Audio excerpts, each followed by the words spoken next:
What up, sports fans? Welcome to the Shop Report. I'm Barbershop Jay. I'll be your host for the day. Here's what's happening. Of course, we want to remind you the Shop Report is brought to you by Rocket Digital Media. It's the one-stop shop for all your digital marketing needs. You can look them up on Facebook at RDM Detroit, or you can slide on over to the website, rocketdigital.net. That's ROCKIT digital.net. And make sure when you're there, while you're there, you tell them that BSJ sent you. And for my folk out there in TV land, if you want to leave your questions or comments during today's program, by all means, please do so, and we will throw it up on the screen. And y'all know what's coming next. If you're one of them folks that wants to leave a question or comment that's indignant or ignorant in nature, won't be seen on this screen. Matter of fact, here's what you'll get. Ain't nobody got time for that. That being said, joining me on the program today is my cat from across the way, Joey James, a.k.a. Double J. Tell the people what you say. Let's get the globalist agenda started. Oh, wow. Yes, a lot to talk about on that front. That's why we only got one item on the menu for y'all today. But we're going to introduce this other guy. He got two intros. Why? I have no idea. D. Gully, the cable guy from the Still on Bus. Glad you could join us. Yeah, that's the one I picked. Yeah, he didn't know that. He didn't know you did that, did he? Oh, wow. Okay, you got me. All right. Well, I'm you and Givy. You and Givy. You know what? You and Givy are on the list. Oh, boy. Stop threatening people. Nobody want to hear them wolf tickets. Anywho, before we get into the show today, I just want to say, remind everybody out there, on Mondays, make sure you check out the turnbuckles with these two turnbuckles right here, Jabba J and whatever the other guy's name is, Gully or whatnot. And then when are you all starting the fantasy football? Soon as you go on vacation, actually. Oh, okay. Well, yeah, that's going to probably be within the next week or so. But anyway, make sure y'all tune in to Fantasy After Dark. That's where Double J and Jebba Gully, whoever they are, they will give you all your fantasy picks for this upcoming NFL season. Shout out for that. Yeah, make sure you tune in. Anywho, let's start the show. All right, our first and only item on the menu for today, because this will be some detail. You know, the way we do what we do, how we do when we doing what we're doing here. We really get into it. You know what I'm saying? But the NBA is allegedly or supposedly going global, right? And we already known that the NBA has been trying to go global, right? But on the flip side, Kendrick Perkins and Richard Jefferson had something very interesting to say in regards to the NBA's potential or possibly going global or potential globalization. And I thought it was kind of odd for them to say what they said because it seems like they're a day late and $10 short. But anywho, there's an article from Clutch Points that I want to read from. And then after we read it here, we'll have my co-host. And those who are watching or following along, you all can weigh in with your comments as to what we've just read here. So let's get things started. Here's the article here. Richard Jefferson, as I mentioned, and Kendrick Perkins send a major warning over NBA globalization. So I saw the headline. And I said, wait a minute, let me dive a little bit more into this. I said, after I got to reading the first paragraph, I said, let me bring this to the program. So let me read here. Former NBA players Kendrick Perkins and Richard Jefferson expressed concerns over the league's continued globalization efforts, warning that the trend may negatively impact the development of American basketball players. I'm going to stop right there. Double J, Gully, one of y'all kind of make a notation of that part right there. Because you all know words and their placement in a paragraph or sentence and such really go a long way in the conveyance of and in regards to clarity, right? So remember that part there. This trend, as they say, these two guys, negatively may negatively impact, not saying it will, the development of American basketball players. Let me read on. The discussion took place on the latest episode of the Road Tripping podcast, where both former players cited the growing international talent pool as a challenge for U.S.-based prospects. Remember that part too. Perkins, who spent 14 seasons in the NBA and now serves as an analyst, emphasized that the increasing global reach of the league has widened the talent gap between American players and their international counterparts. Drawing from a recent experience at an AAU tournament, he warned that many families in the United States may not fully understand the level of competition developing overseas. Remember that paragraph too. All right. We might have to come back to that because that's a key component in this, in my opinion. he goes on to say the NBA being global doesn't help American basketball players. Why? Anywho, remember that, Perkins said. And I'm just thinking about it because I was in the AAU gym for this past weekend. And I'm watching all these kids in there, great talent. And I'm watching these kids in there, and I'm listening to the dads, the moms, the aunties, the grandmoms, and they screaming. They want their kid to get 20. They think this kid is better than this kid, the top ranked kids. All this stuff, right? In my mind, I'm saying you don't have a clue because they have 6 Wembys in France. They probably have about 7 in each class. 7 Lucas and Jokic out there that we don't know about. We probably won't hear anything. We probably won't hear about them until your kid is actually a senior, right? And then in Africa, they probably got ... Richard Jefferson says, or should I say in this case, who also enjoyed a lengthy NBA career and now works as a broadcaster, pointed to the infrastructure being built internationally to develop talent similar to NBA stars like Joel Embiid and Giannis Antetokounmpo. The Basketball Africa League, they're looking for those Embiids and those Giannis's and those Pascals, Jefferson said. They're looking for them. Perkins added that the international surge is already visible at the highest level of the NBA. I'm telling you, and listen, they probably have about 40 over there that they're looking at, Perkins continued. And it just brings me back to the space of look at who has been our last, MVPs over the last 6 years. I'm assuming or presuming that when he said our, he's talking about America. We have yet to have, an American win the MVP.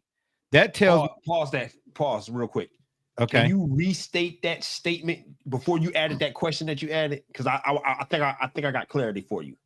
You said something about when he referenced the MVPs. What did he say? He said, we have yet to have an American win the he said, and it just brings me back to the space of look at who has been our last MVPs over the last 6 years. Or last 6 years. Okay. All the MVPs. Go ahead. Okay. We have yet to have an American win the MVP. That tells me that other countries, it's a separation of development in the game of basketball. Shai Gilgeous-Alexander, a Canadian-born guard, became the latest international star to win the NBA's Most Valuable Player award, obviously for the 2024-2025 season. And he followed previous MVP winners, Joel Embiid, Nikola Jokic, and Giannis Antetokounmpo, extending the streak of non-American recipients to 7 consecutive years. Their comments come just a day after NBA Commissioner Adam Silver met with UK leaders and major stakeholders to explore the creation of a potential European league under the NBA's umbrella. That's interesting too. Make note of this stuff, y'all, because once I come up off of this, we're going to really dive into it. The move signals the league's intensified global ambitions, further raising questions about the future of American player development. And that's it right there on the article side. Okay. Did y'all got that, right? Yeah. Okay. So here's what I don't understand. Number one, the development of to me, the way the article is reading, this is as if though, are they blaming, for lack of a better word or term, the international player for being better than the American player? I don't think it's blame. I think it's the observation. I don't necessarily know that they're blaming them for being better. No, that would be like, and if they are, then the international player developing under an international system is a victim of circumstance. But I think you got more questions. Expound. What do you mean, victim? What do you mean by that? To say that they're blaming the international player. No. Oh, okay, go ahead. I'm sorry. Go ahead. The international player that is not at fault. They don't have any. They don't have anything to do with the system that they're growing up in and developing in. Right. Okay. International player. They're just, Luka didn't create the league by which he is developing under. Right. Okay. All right. I got you. All right. Well, in that instance, then I'm wondering, the development of the American player, or the lack thereof, is because of the American player. I will strongly disagree with that statement. Okay. And why would you disagree with that, though? This is the warning shot that I said 4 years ago that was echoed by you both when we had, I believe it was G Bell on the show years ago. Yeah. And the difficult conversation, which is you need a star player on your team versus coaching that star player hard. And the combination of that, plus you need somebody to actually pay for said team, and just the all the nuances involved with AAU and what makes it great versus more so the many factors that were starting to really rear their ugly head and showing that we were going to be down a very difficult road. And now you fast forward just a few short years, and here we are where we're having frequent foreign MVPs at the highest level, as Gully would put it. And now you're talking about actual investment via the NBA into those other avenues. Now, let's remind ourselves, we do have NBA Africa. We do have other areas like the one that they had in Australia, and I'm trying to think where else. India, they had one in Delhi. They had one in Mexico City that closed recently, and they had one in China as well. But now those were also invite only. So they operated the way like Barcelona's academy works, which is we find you could come out for a trial, but it is very much invite only. So you're talking about operating on two totally different playing fields right now. And the reason why I completely, again, further disagree is that my biggest concern now is I don't want to see us end up like youth soccer. Okay. If I started a podcast, it would literally be called I Hate Soccer. I hate youth soccer in America. I know. Why? Okay. Listen, hold on, Gully. I know. And you've echoed that for quite some time now. But let me ask the question. If you're coaching AAU or rec league, if you're a coach, regardless of what sport, your main objective is to do what? Win and win. Elevate. Ho. Your main objective is to win, right? So I'm going to say to you, when you look at the landscape of sports in general, now we're talking about basketball here. It's more prevalent in some sports than it is others. But in all sports, for the most part, which has been my contention, why people keep calling me old school, old head, and all of that, which is why I keep saying what I've been saying. At the end of the day, I see more Jamarcus Russells when I look at all sports. It's my reason for not having an affinity for sports like I once did, why I keep saying it's not compelling anymore. If you look at the NBA All-Star game, remember we were having this discussion about the NBA All-Star game? The one knock on the NBA All-Star game was this past one was what? That's rhetorical. Okay, no need to answer that. So you go back to AAU. When Kobe Bryant said, this is accidental basketball. And even more so, I will lean on what Gino Auriemma said when he talked about the international player versus the American player. It's really quite simple. He said the international player practices 6 times and plays 1 game. He said the American player plays 6 games and practices 1 time, if that. But here's the thing. I blame, if I were to place blame in this instance, a lot of parents and media personnel alike, because, and I'm going to use football, for instance, high school football prior to college. When a guy like Marcus Dupree was on his way to college, there were no ESPN. There was no table with 5 hats sitting in front of him. It was not a spectacle, because here's what happened. While the house was being built, a lot of these dudes was buying furniture, so that's their fault. But those who building the house, you can't build the house and tell this guy they made players. Let me say it this way: players have been made stars before stardom. There are prop bets and all types of bets on about a guy, whether it's plus 500, minus 800, about this guy going to be the next guy to do what. And the guy ain't did nothing in the NFL yet or did nothing in the NBA yet. But already, all of a sudden, he's going to be the next this, that, and this. That's the fans' fault. The fans have placed these guys on pedestals. And then when they don't perform to the tune of, all of a sudden it's putrid or pew pew. No, stop anointing people. Before how's that the fans' fault? Listen, bro. We're only shown. We're only shown what we're supposed to. All right, humanity as a collective is a bit slower to realize things than the individual or the small group. Okay, the that's fans are being told. Excuse me. That's humanity.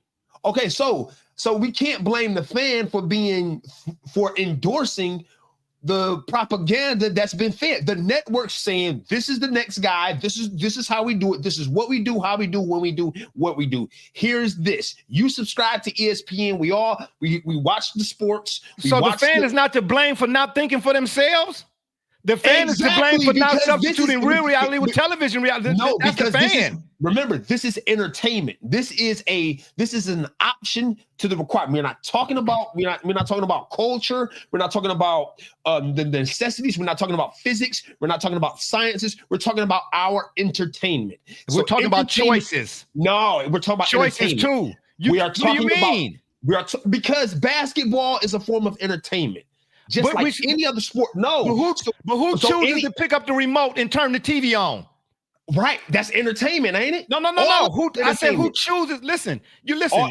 No, hold on. I didn't even finish the point. No, it's all entertainment. So if we say, hey, we enjoy this, and then there are those who are creating that which we enjoy, that we place in charge of creating the entertainment that we enjoy. So we make a mockery, make a spectacle out of, hey, this is the next prospect. This is the next prop bet. This is the next thing to enjoy. We're telling these guys and these organizations and these media companies, hey, we enjoy what we're watching here. We enjoy what we're doing here. So send us more of it.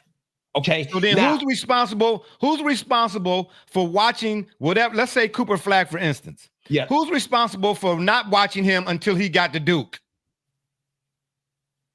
Who's responsible for not watching him until we got to Duke? Now, let me begin. I said humanity has a collective. We're a little slower to things. It has an individual. But that ain't no excuse, man. Oh, it is. No, it's not an excuse. It's the network is what we listen. So why we making prop bets? Why are we? If prop bets exist, why are we making them? That's okay. Are you? At the end of the day, are you making a choice? Why? Is that mandatory? It's not, because it's entertainment. No, it's all elective. But then, like I said to a coworker once about something else he was talking about, I said, if you find whatever it is that you find entertaining, that says more about the person who finds that type of entertainment entertaining than it does the entertainment. You as an individual everybody has culpability, period. Everybody is responsible for accountability, period. I'm saying there's blame to go around. Now, if you want to give more of a portion of it to the media, that's fine. But like Michael J. Parenti said in his book, Entertainment Media, the media's job is to propagate isms. But you don't have to watch it. You can turn it off. You can change the channel. You are culpable as well. This may not be the same thing, but the premise is still there. When I got in trouble for what I did, the first night in that cell, I, in my mind, blamed everybody who had something to do with whatever it was, until I had to realize, what role did I play in why I was sitting in that cell? Right. That's my point about everybody is culpable, but the fans are not culpable. They have to say, what role did I play in this entertainment being something of a farce? because the style of play is. How many times have y'all told me? Yeah, have I told y'all the athleticism is off the charts, the high flying jumping? I say, but the fundamental, the style of play is garbage. The game is fundamentally flawed. The women's game is a much better game from a fundamental standpoint because they can't dunk for real. Right. It's a better play game. How many times have I said that? How many times have I challenged people? If you think that the NBA is what they promote it to be, then watch the game on mute. Have you ever watched an NBA game from start to finish with the mute on? Yeah. Okay. It's a totally different perspective. Right. You turn it, you watch the first half with no sound, watch the second half with sound. It's two different versions, even though it's the same game. It's the same game. If what I'm reading in this article here, they saying, yes, on one hand, to me, it sounds like they saying that the international game has far exceeded the American players, right? Okay, yep. But a lot of the contrary to Gully's belief. But that's not my belief. I don't. Listen, no, it goes to the whole point about NBA being world champions. That doesn't detract from my belief. That doesn't run counter of it. Hold that thought, Gully. I just saw Detroit Fan Man. Shout out Detroit Fan Man. Love this argument, he says. Seems that entertainment choice is a monopoly, right? Although it keeps getting worse, it's all we've got. What are we going to do, Jay? Start reading books? Yeah, absolutely. What if I don't promote nothing else? What do I promote? Return to reading books. Reading. Right. I got a shirt says willful ignorance is an affliction for which reading is the only cure. I am a reader. Every sports take I have, bruh, is based on what I've read throughout the years. I've mentioned my grandfather 1,000,000 times. I'm so grateful for him. He taught me at 5 years old, whatever that was, 1969 I was born, to whatever time, 1970, 475, whatever year that was. Yeah. Mm-hmm. He taught me how to read the sports page. That's the first thing he taught me. Then he taught me how to read the business section of the newspaper. At 6 years old, bro, I was reading the newspaper, not just because I knew words, but I was understanding them. He broke it down, taught me how to score a baseball game on paper. You understand what I'm trying to say? Box scores and all. He taught me all of that. And then he taught me expressions. He said expressions are often repeated and rarely, if ever, truly understood. He said, for instance, true or false, with age comes wisdom. Yes, it sounds profound, but most people would agree and say it is true without thinking, really giving thought to it. There's a whole lot of 50-year-old DAs out here. That's what I'm saying. Then he said, and then he walked out the front room. He walked in the kitchen.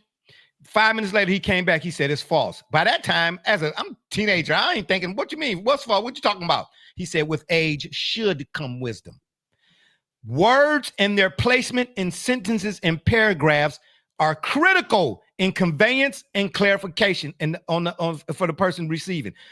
If you're talking to somebody and they say, what you mean? Or what you saying, then you're not doing your job. Right. It changes the connotation of the expression. When I read every word and I'm asking myself, why did they say that here? Why did they put that word there? You get them? That's what I do when I read. Most people do e-readers or e-books. They listen. Hey, I ain't knocking however you get your medication, whatever. But I'm telling you, there's something about reading, turning pages that has a direct correlation with your body's circadian rhythm. I am an advocate for reading, bruh. Okay. All day, every day. That's the new Underground Railroad. Okay? Right. I'm just saying, for me.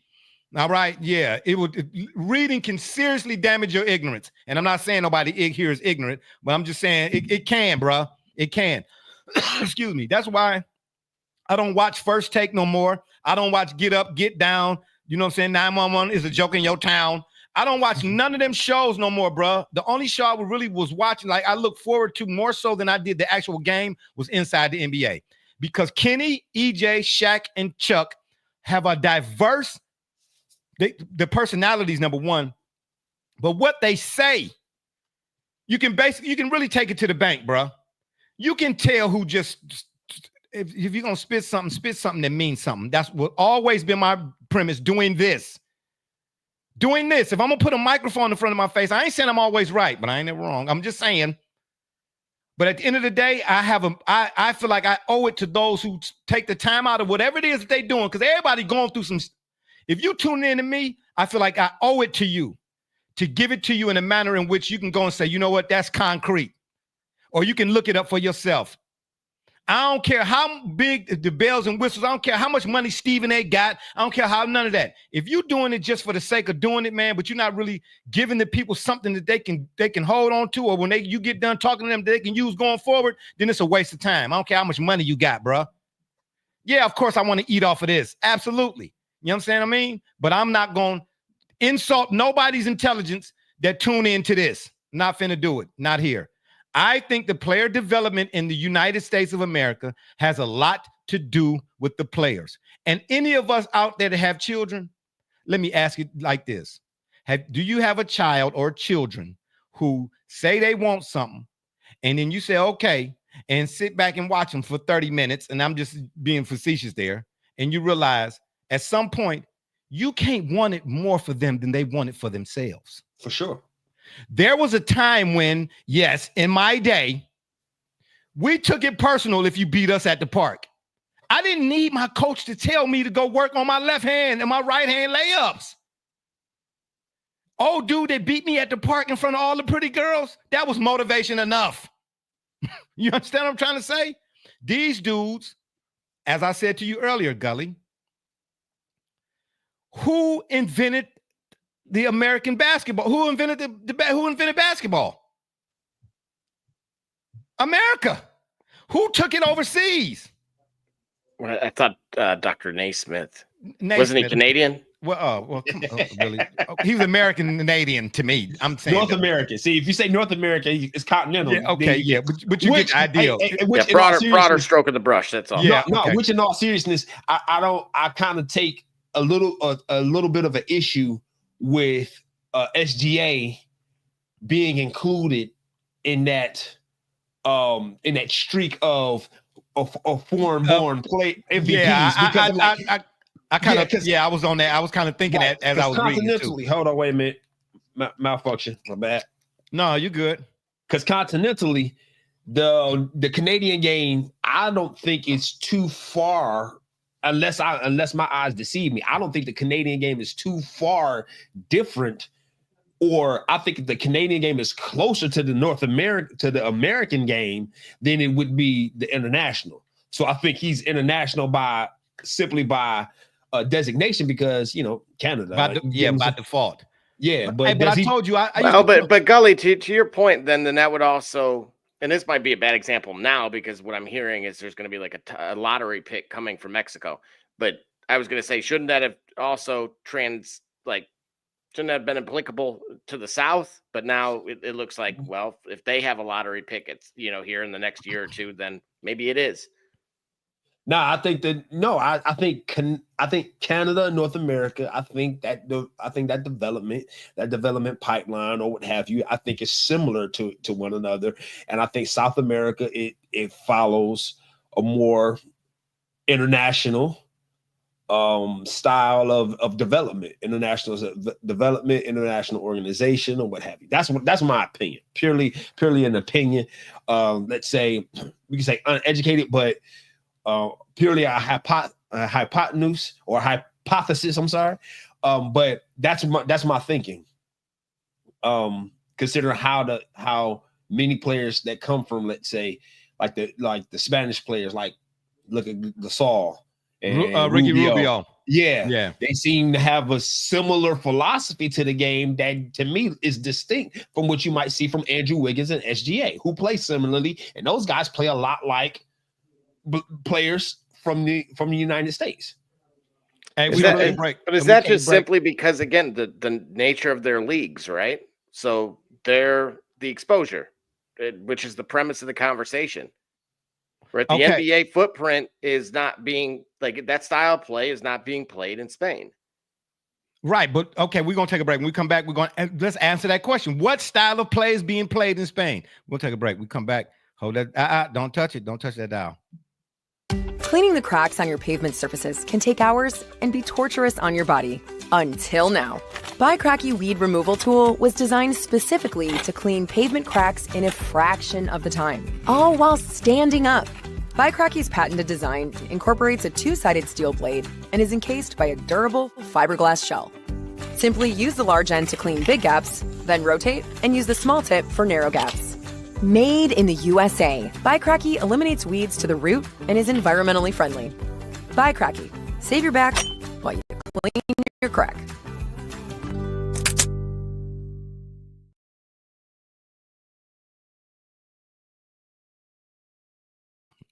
All right, shout out. We back. Buy Cracky. Save your back while you. Never mind. ...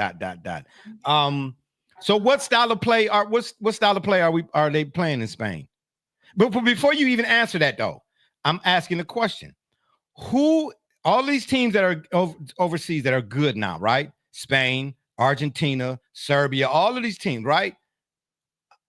Who introduced the game of basketball to them? Well, naturally, you would assume it was us. No, it's not. That's not an assumption. With America took the game of basketball global in a sense way back when. I don't remember, but way back when. But what really set everything on its ear is when Team USA with Jordan and all of them hit the scene. That really kind of got the ball really rolling on like, okay, ambassadors going over to Africa, and stuff like that, or whatever the case may be. And then more players were playing off because there was only a handful of players on the foreign side who really were quote unquote NBA caliber. Drazen, come to mind. My favorite foreign player was Oscar Schmidt. Oscar Schmidt was no joke. Arvydas Sabonis, he came 40 years too late, to tell you the truth. Y'all was good. Marshallonis, Detlef Schrempf, Tony Kukoc. Oh yeah, well Kukoc was not. Yeah, Kukoc was nice. He had Mike and Pippen. They had to. It was Mike and that's another thing. It was a different type of player in the American then than it is now. These guys have a false sense of entitlement. That's really the problem with USA development basketball. To me, these guys walk around, and I asked a guy one time. No, I'm sorry. A dude came to me one time. He said, "Man, did you see?" And I forget the player's name. He said, "Man, did you see such and such, such and such?" Oh man, he cold. I said, "Oh yeah." I said, "What he do?" He said, "Man, he's 6'10". I said, "Stop. Goodbye." So a guy's 6'10". I get it. You can't teach height, right? But Charles Barkley, for instance, proved that you ain't got to be 6'10" to be effective. You understand? Correct. But it doesn't change the philosophy of what you just suggested, Jay, which is to Gully's point, which is to our point, which is how the teams in the United States are starting to structure. And again, I'll tag along and suggest that Major League Soccer's academies are doing something comparable as well. We have Leagues Cup going on this weekend. If you guys get a second, when you're not watching us, turn that on. Give it a watch as well, and you'll see that they by far are the tallest team, which would be great if it were basketball, but it's soccer. And so that philosophy sucks, and it's stupid. The big, fast, strong, nope. And the grabbing. It's like the NFL. They do more grabbing there than they do in the NFL. Okay, so they got a team full of tall players, but at the end of the day, the point of soccer is what? It's using your feet.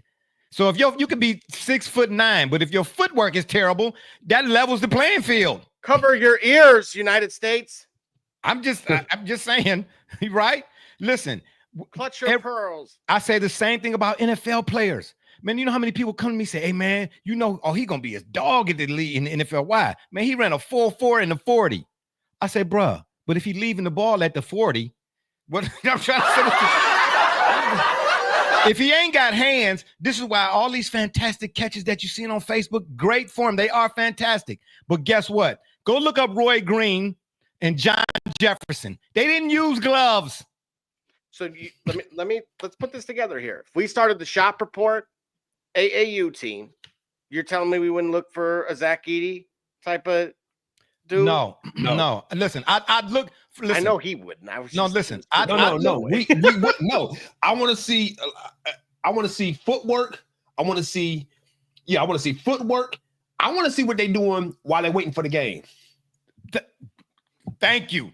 That's what I was just getting ready to say. That. Listen, yeah, I'm looking for a Zach Edey because you can't teach size in the middle. Do you understand what I'm trying to say? But when it's like the pretty girl. She attractive. Okay, that's the initial. That's what draw me to you. But now That ain't all there is. I'm relying on. Okay, you cute, but now what? What's your character looking like? See what I'm saying? I see your cuteness first, but then I'm looking next for your character. The problem is everybody that thinks that the Dodge Hellcat is fast because it looks fast and sound fast, they missing out. Open the hood, man. It's fast, but you need to get some turns. You need to go. Yeah, you need to go around some hills because you got a bunch of chipmunks up in there on pedaling. Is what I'm saying. Out here, man. Again, you're talking about.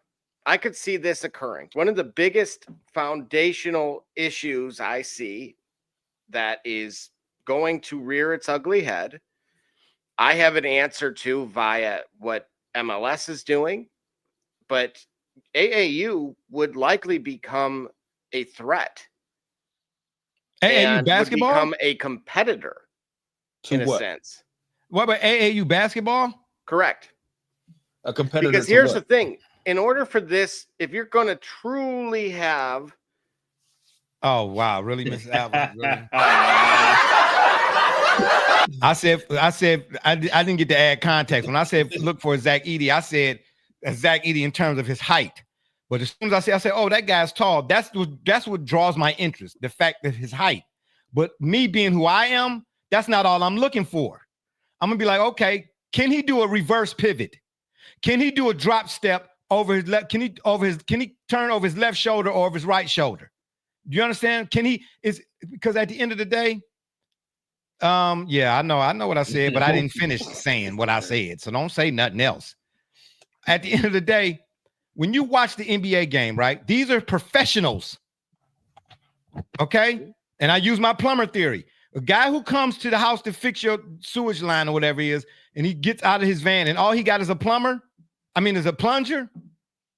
but he's a professional. He say he's licensed and bonded, but you don't even know. That's it. That's the only thing you bring to the job. Give me the guy who come see what the job look like, then go to his truck and he got a myriad of tools is what I'm trying to say. Bruh, at the end of the day, when I coached at Euclid Sports Plant, I told y'all about the lady whose son couldn't hit a bull in the backside with his jumper. But he walked in the gym and I was like, ooh, he had a shooting sleeve on. He had the fresh uniform, crisp, everything. I started him. I mean, you know what I'm saying? Because it's booked by its cover. Man, he shot a jumper, bro. That was about 15 years ago. We still waiting on it to come down. I'm just saying.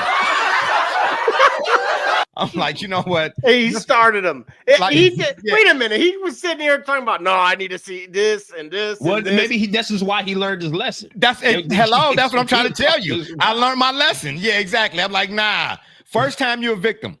Anytime after that, you're a volunteer. Okay. And I learned my lesson because wait a minute. You said his parents had clearly invested. And this is what I'm saying here. This is where I'm going with it. But parents, stop lying to yourself.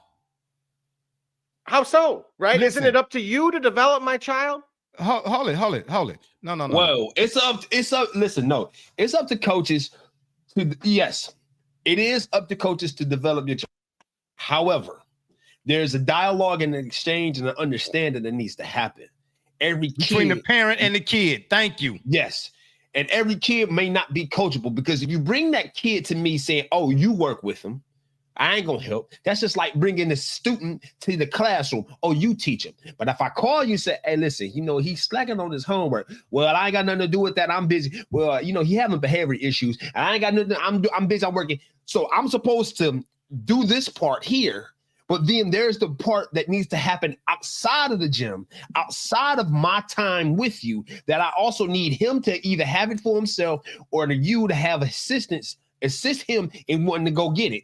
If you're not doing that, you expecting me to just make him Jordan in practice and you only here 3 hours a week because we practice 3 hours a week, then what do you expect me to have him be great when he has no impetus, no drive, motivation to be nothing, great outside no commitment, no none of that. And remember, teaching, teachers don't teach 24 hours a day. They there Monday through Friday, 7:45 to 2:45. Outside of that, just that's a very good point, Gully. So what you're suggesting is it actually is the parent's responsibility because a kid is a kid, right? This same conversation, that the foundation of this conversation We've heard from both Amon-Ra St. Brown's dad as well as former Brown Josh Cribbs, who is bringing up that, his, I believe it was his spouse that said, I wish my folks had been more aggressive with my development because I needed that to be pushed. And so to your point, if you practice twice a week for 2 hours and there's 20 players on a roster, that clearly is not good enough. Yeah, but Double J, every kid is different. And let me say this about Nasir. My son, that's the barber now. I can show you some of his artwork, bro. It is impeccable. He took one of his drawings up to the shop, Gully. Twin and then was like, hey, man, if you add some color to that, I'll pay $100 for it. That's how good he is. But as a parent, I saw how good he could be. And I still got him. I collect Slam magazines, right? I the issue with Karl Anthony Towns on the cover when he was with the Timberwolves. Mm-hmm. I said, Nasir, draw this. He sat down, and I'm talking about freehand. Looked at it. He drew the barcode, everything right there on the spot. So what did I do? Man, I took him to Glick art supply store. We went everywhere. You understand? I even paid for him when he was in middle school to go to the Art Institute by Case Western Reserve to do cartooning. Cost me $55,000 million trillion. But here's the thing. I never once asked him if that's what he wanted to do as a thing. Okay. All right. Well, we'll go past that though, but because here's the thing, and to your point, and for those that do and for those that don't, it's still universal to Gully's point that hour or two simply is not enough. So now what we're running an hour into, or two, though, you talking about away from practice. We're talking about those 2 hours of practice. Yeah, it's not enough. Well, but now we're running into, do you remember you guys were probably multi-sport athletes? You at least attempted something that otherwise wouldn't have more than one sport. Came natural. Yeah, I played more than one sport. You can't do that now. Because as we just identified, how can I possibly be great at something if the 2 hours now that I'm getting is it's now for certain. It's crystal clear that is not because good. First of all, there's 24 hours in a day. Thank you. Because listen, I'm still a student. No, yeah, okay. So were we. So all right, let's do the math. We were students too. 24 minus 6 in class leaves you 18, minus probably 7 to sleep. That leaves you what? 18 minus 7, that leaves you 11. Okay, you got 11 hours. All right, probably 4 though. Probably an hour or so to shower. Morning and night. Right, probably a couple hours of food. You still got time. You still got time to lounge around, relax with your friends. Even if you're a multi-sport athlete, you got time to dedicate daily or at least a few times during the week for a specific task or a specific sport. Plus, certain sport and certain activities and exercises and drills have multi-sport compatibility. So your footwork drills in soccer, listen, when I went to Wright State to basketball, when I went to Wright State, the small guards, the 1s and 2s, they were required by the coach to play soccer in the fall, so that way they were ready for basketball season. But listen, but at the end of the day, the nucleus and the catalyst to all of this is what greatness, where greatness really comes from? Greatness, when you are a parent and your child, you could want your child to play football, basketball, all of them. But greatness comes from when it's 1 o'clock in the morning and your son or daughter then snuck down in the basement and is working on their handles. And you get up, you wake up like, what is that sound? And you go and cut the lights on. Oh, I'm sorry, Dad. Boy, if you don't get that's where greatness comes from. The 2 hours in coaching at the rec or whatever it is, that don't weigh nothing. If that kid ain't dribbling the basketball everywhere they go, whenever you see them, they got a ball. If I told my son, my oldest son, I said, listen, he said, Dad, I want to play basketball. Telling me that you want to play don't mean that you really want to play. Showing me that you want to play is when I ain't nowhere around you, every time I come in the house, you can't be sitting on the couch, but you want to play. You can't. I go buy you a weight vest, Miss Alva. Funny, because the only reason I even played soccer was to stay in shape for basketball season. Yeah, a lot of sports lend themselves in terms of conditioning for other sports. But I'm saying none of it is going to matter if that kid don't want it. No disrespect, like an asthma patient who having an asthma attack want a sip of air. It's not going to matter. You can spend $1 million, but if every time you come in the house after you done went and bought cleats and that kid is always either laying on the couch or on their phone or scrolling, then you don't want it. So, but now wait a minute, because they're 11, they're 12, they're 9, or even younger. When I was 7 years old, I was playing down the man with 15, 16-year-olds. I couldn't wait to get outside. I made sure all my chores was done. Generational differences now as well. So now we're getting into these. But are there really differences? I'm about to say, really? Whose fault is that? Because how old is Aaron Donald? I know he just retired, but how old is he? In his mid-30s. Okay, cool. He was born. What was he born in? He was born in what 1990 or so. Sure, but that's still a millennial. He's born in 34. The 90s. But he was born in the 90s, though. Double J. 1991. All right, so he was born in the 90s. Okay, how different? Look, we know. But he was 10 in 2001. Yeah, but he's all right in 2021. Even at that, exactly. We still have athletes. See, this is the thing too, because as much as we criticize the overall state or the apathy we feel like today's young minds have, it is there. Certainly, we struggle with that with our baseball team this season. It seemed like there seems to be a level of apathy. But the thing about it is what they ran up against, like in the struggles that our baseball team had, they ran up against the same age of players that were coaching each other up between at bats, that were doing drills on them on their own. We understand the prevalence of this entitlement attitude and this glorification of who because I love my son, I want him to be the best, and I think he's the best. So we're gonna campaign and be his agent, even though you're his parent. There's an abundance of that. However, we still reward, and it's still rewarded. The best athletes tend to show up, right? There's a reason why. I just highlighted how SGA. Then had a remarkable year. He had a Hall of Fame year. In my opinion, he had a Jordan Olajuwon year. League MVP, Finals MVP, was clearly the most consistent, best player all the way around. And look at the style of play of his game. Okay, he's a two-way player, whatever that means. Because he plays defense and he plays offense. He has the mid-range game and all of that. He's a complete player. There are plenty of athletes in all sports that are American born that have that same attitude and we bring that and the games that we play, the game whether it be the NBA, the NFL, the MLB, even the NHL, they still reward the guys that still do it all. We probably just need to understand that it may not be as many as they used to, but it hasn't. But the rewarding of their efforts has not changed. The best players who really truly dedicated themselves to this game always consistently get rewarded with the contracts, the accolades, and the moments. Why is that? Let me give you two words. Put the time in. Let me give you 2 words. Work ethic. Yes. It's even though, listen, bruh, work ethic or lack thereof.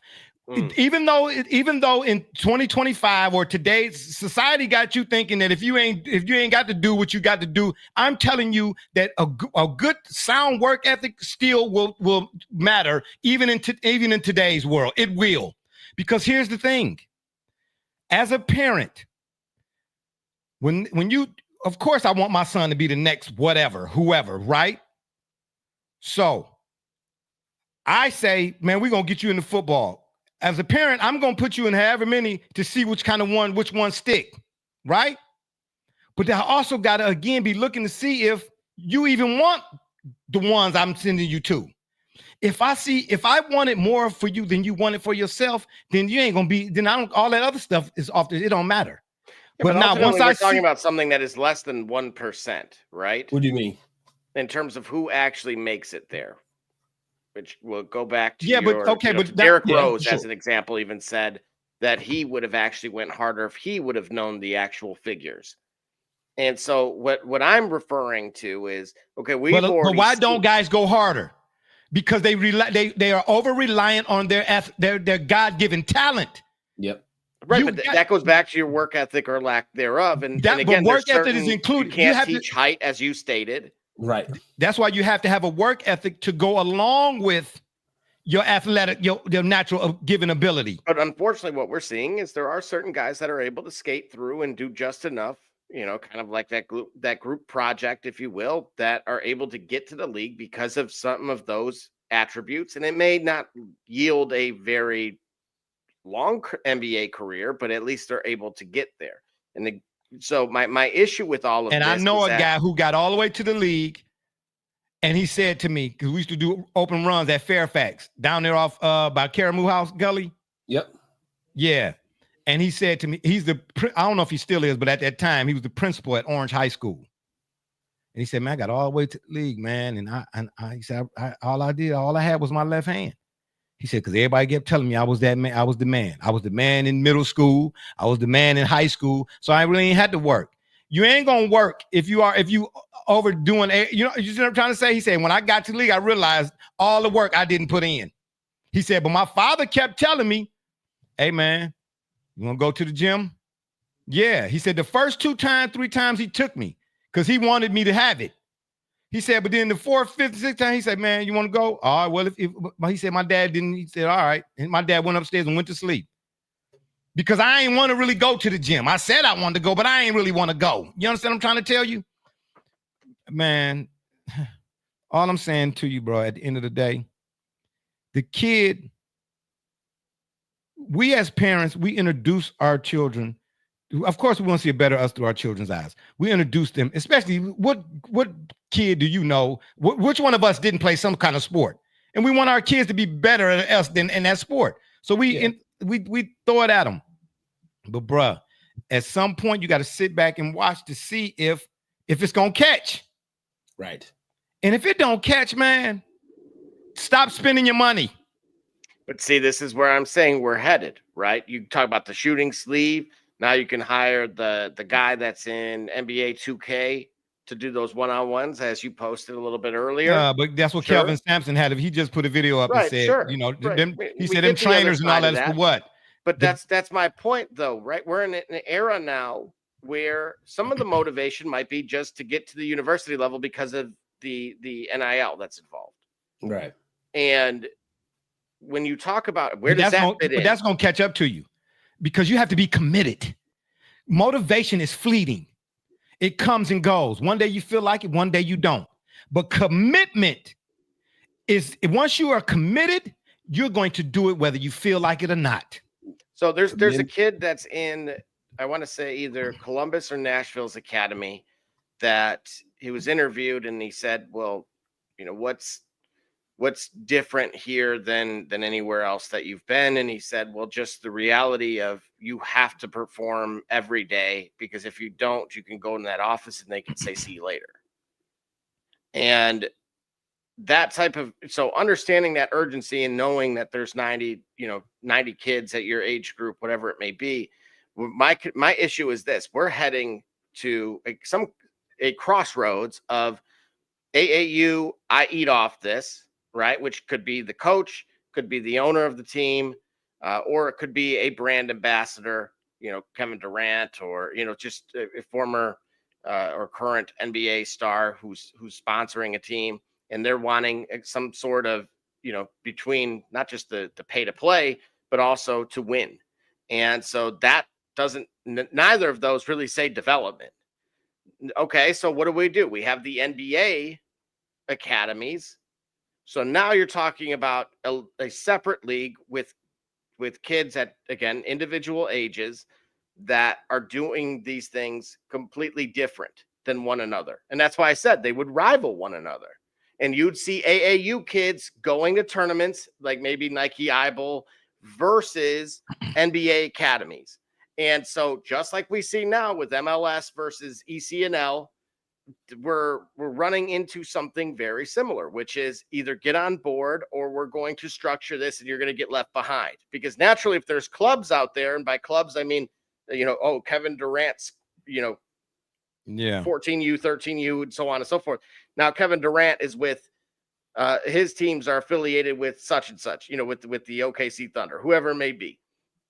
That's where I'm going with it, which is we are very much going to have to run into this intersection. It is just a matter of, are we going left? Are we going right? Because to your point, regardless of motivation or who ends up being there, these kids with the things like Baller TV and, with the Who's Got Next, we have 8-year-olds right now that are, imitating Steph Curry, right?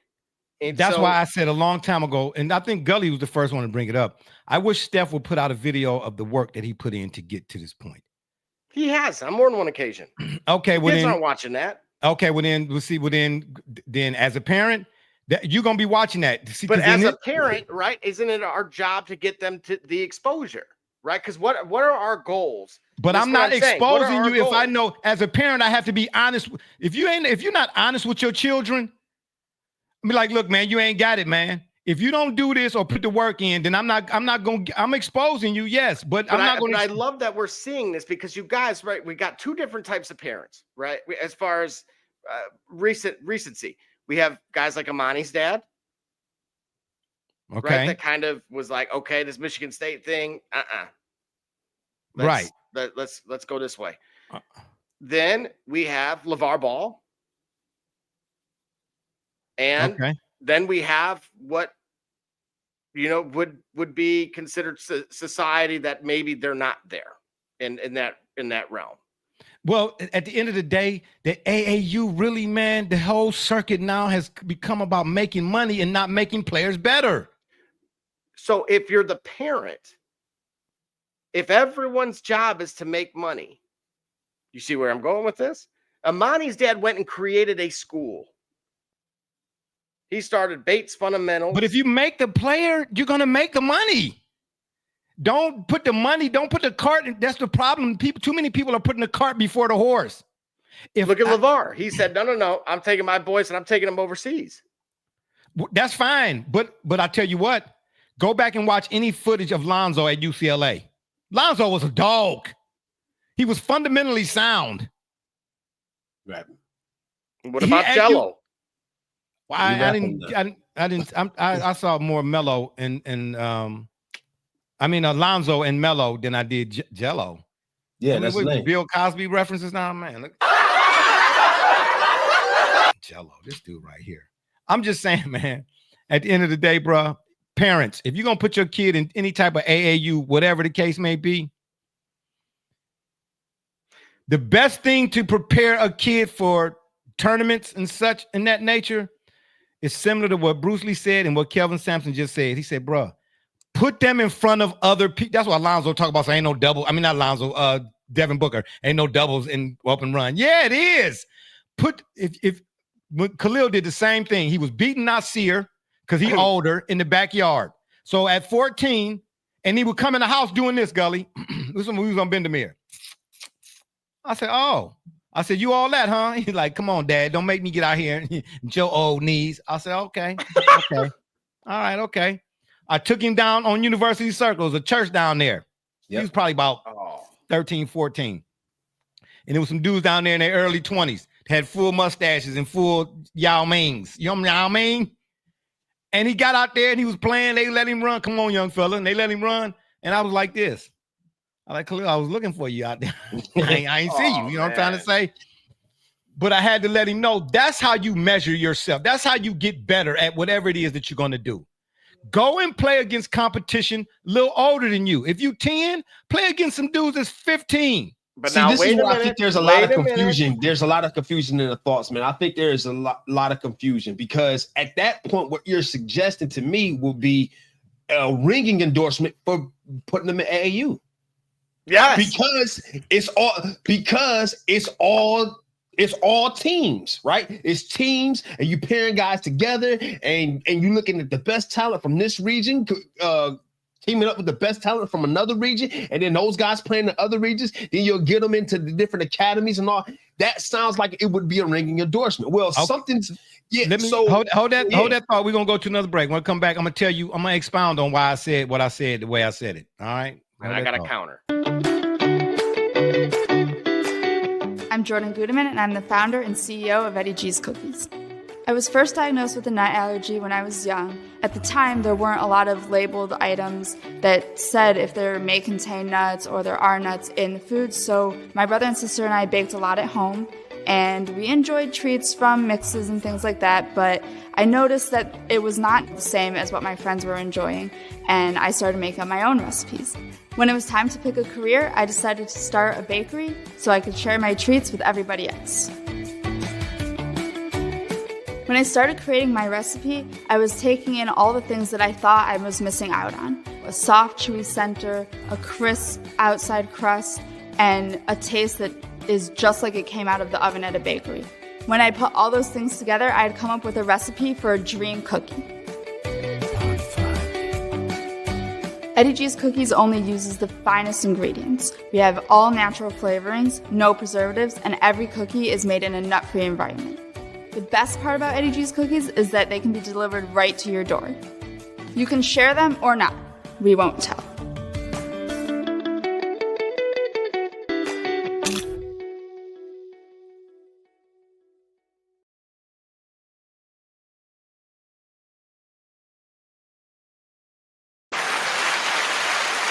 All right, we are back. That's right. Get your Eddie G's Cookies. Go to eddiegscookies.com or Amazon and get me some.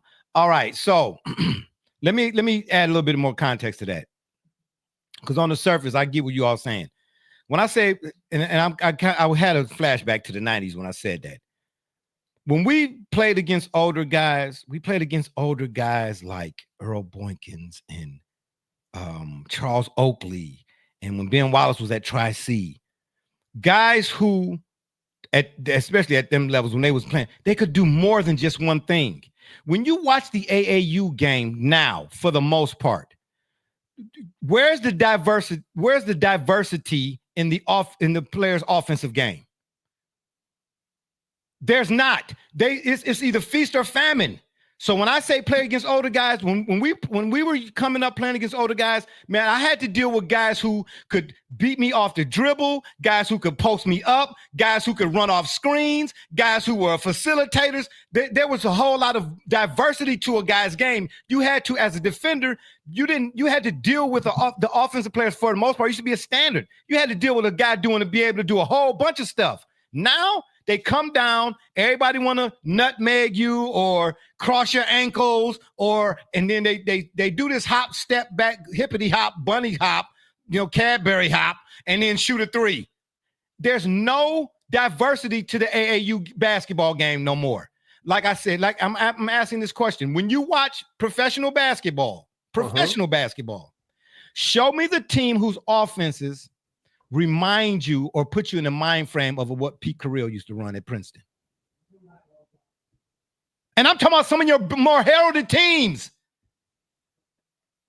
Show me the teams that consistently backdoor cut, down, pin down, screens, baseline screen. Show me the teams that I'm talking about during the offensive possession, you as a fan watching say, man, they really had to really work to get that shot, or they had to really work. How many times have I said there are too many wasted offensive possessions? Don't make me have to put up the photo. Excuse me. But again, remember the analytics suggest as long as they hit such and such a percentage, then despite it being wasted or not. But the analytics have making people playing to the analytics for the most part have made the game look paltry. It's not a good product what you're seeing. And guess what? Keep playing, keep on messing with the analytics, because like most devs said on that cut, numbers. You push too hard, even numbers got limits. Keep playing to the analytics more so than anything else, and you're going to get what Staley got, the former. But this is where I'm going. Again, this is why I'm reiterating this, because you're talking about expansion. And what you're going to find yourself running into is models that are at crossroads of profitability. So we talk about numbers. Well, now you can talk about making money. You're talking about the status if I'm the parent, my kid's got AAU, IBL, Nike IBL. My kid's got NBA Academy, right? Oh, my kid's on the Pistons Academy. Yeah, but guess what? If I'm paying $5,000 or whatever, because the AAU done got expensive, then trust and believe you're going to be prepared. Because what you're not going to be as my kid, if I got to pay to get you in, then what I sat down, I did with Khalil, we watched old school tape. There's a Magic Johnson. I'm talking about on VHS, bro. There's a Magic Johnson video of him doing a defensive drill. And all he did, and I'm telling you, this will make you, even in today's game, this will make you a hella defender. He started at one point of the foul line. Imagine the foul line, one corner to one side, then down to the baseline, then across and back up. And he started at one corner of the foul line and shuffled over to the other side. Then he turned, shuffled down to the baseline. Then he turned and shuffled to the other corner. Then he turned and shuffled back up to his starting point. Do that on a regular basis. You understand what I'm trying to say? If I'm putting you in AAU with what AAU cost, IBL or whatever it is, Nike, whatever it is, then you're going to be prepared. You're not going to just be there to showcase Cooper Flag. We're not having that. I'm not spending $5,000 for you to be Cooper Flag's. Hold on, let's read this comment. Jobber. Oh, Mrs. was. Oh, you know what? Yeah, I see somebody feeling better. Oh my God. Yeah. Bro, I'm listen, but you're going to be prepared, bro. You're not just. What do they do at I don't even watch it no more. So maybe y'all can tell me when you watch an AAU game, you are wild by what? One bounce dunks and threes. What else do they do? Show me, Double J, and you probably watch it more than me. Show me the Floyd type player in today's AAU circuit. Y'all know who Sleepy Floyd was, don't you? Okay. Show me the David Wingate. This is why I keep asking the question, how can we realistically have these who's top 10, top 5 lists when they say we play in an era of positionless basketball? Everything surrounding the game, man, is a head scratcher to me. None of the stuff that's really coming out of it makes sense anymore. That's why I say, bro, it's not compelling. It's a tough watch, bro. Give me a reason, regardless of the level, to have a pen and pad. I want to be able to study. That's what I made Khalil do. I said, Khalil, if you're going to play this game, even if from a recreational standpoint, I said, once I learned what position he liked playing, guard, you know what I mean, small forward, I said, okay, go watch these tapes of Scotty. Then I had him watching tapes of Hakeem. I ain't playing center. Why I said, you never know. Depending on the lineup, you might have to. I said, but I don't want you to watch Hakeem for the sake of Hakeem doing the shimmy shammy and the shim shammy. I want you to watch Hakeem for the sake of his footwork. Footwork gets you in position for how to rebound. Go watch Charles Barkley. How was Charles Barkley able to rebound over guys taller than him? Him and Dennis Rodman. And you know what? And if you watch that Last Dance, you have to read Dennis Rodman's book. But he explained how he said, listen, in college, Dennis Rodman was a scorer, bro. Yeah. He was a hella scorer, bro. He averaged like 30-some points a game. But he said he knew when he got to the Pistons, he realized with the Bulls, he said they got people that score. Let me find something that I can make my own. So just because he didn't, most people think that because he didn't, he couldn't. Don't get it twisted. You know what I'm trying to say? He could if he wanted to, but he made rebounding his thing. Right. He studied rebounding like Dr. Zhivago studied medicine. If that's what he was studying. I'm just saying. On the AAU circuit, bro, how many 5-tool players do you see regularly? Well, a handful. And again, like I'm looking at Baller TV right now on YouTube.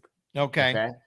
And they have, I'm just the first handful of names that come up. Angel Reese, Brandon Boston, Isaiah Todd. Angel Reese then got a whole lot better offensively.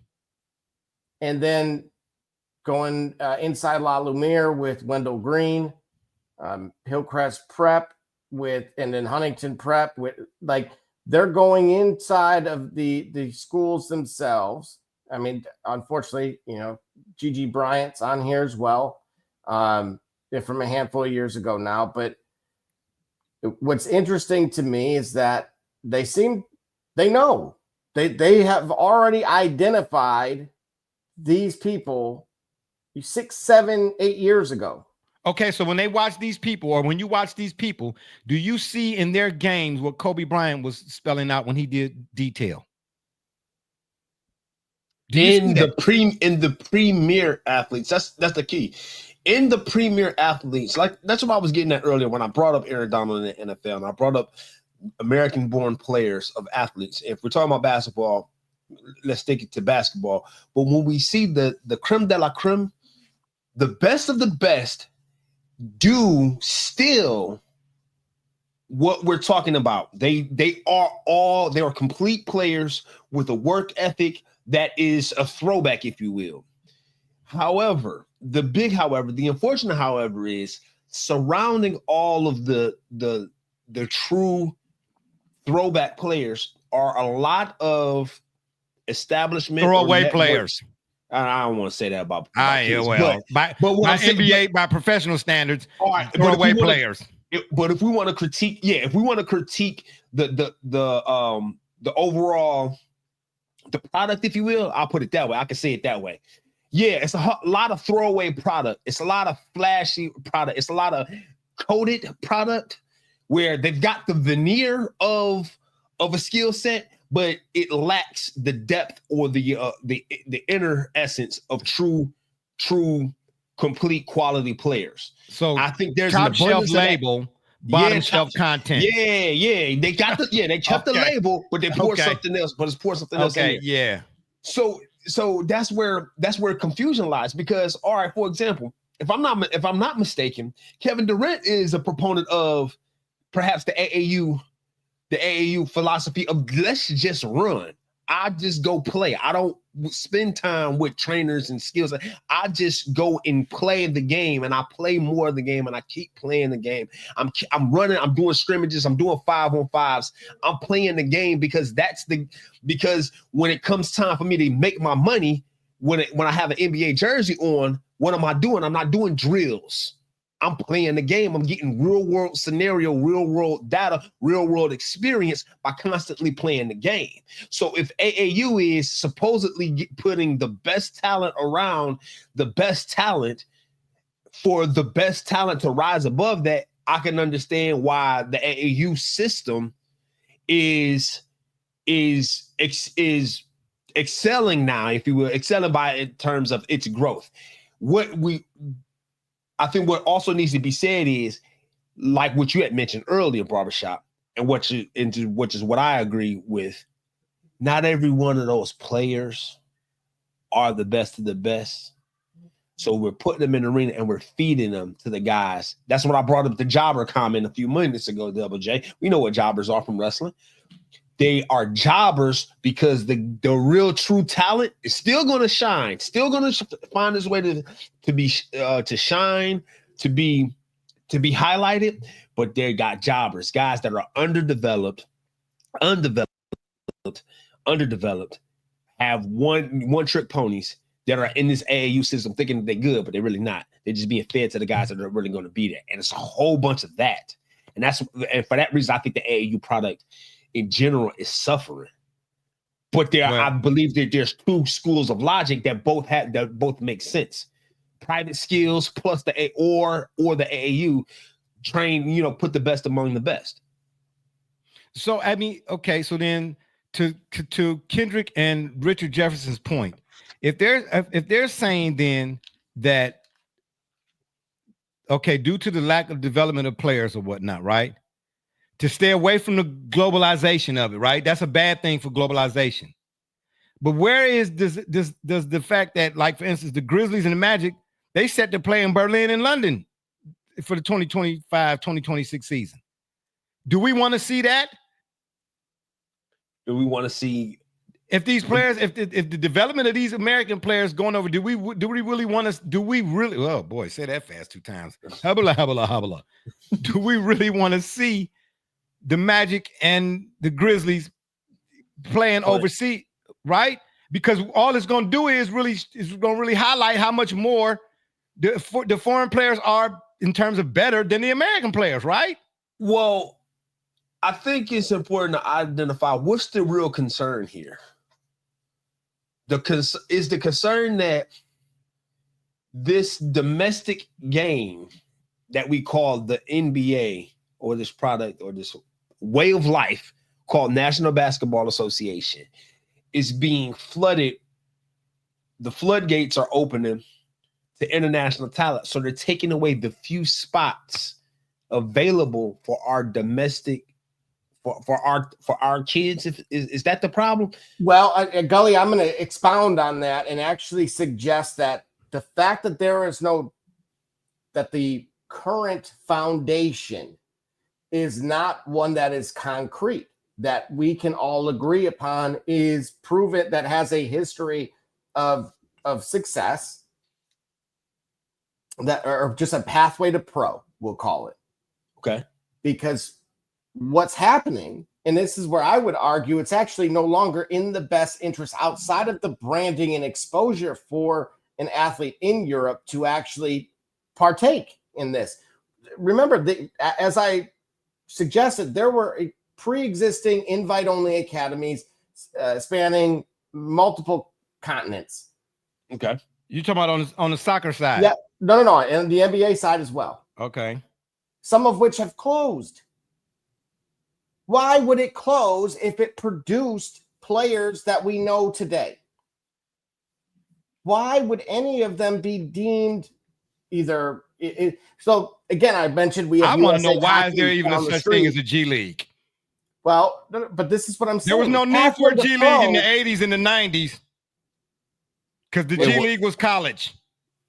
Gotcha. Yeah. Well, right. But again, now there's a pipeline here. There is the need and necessity. What you piping through the line? One and done. What are you piping through the line?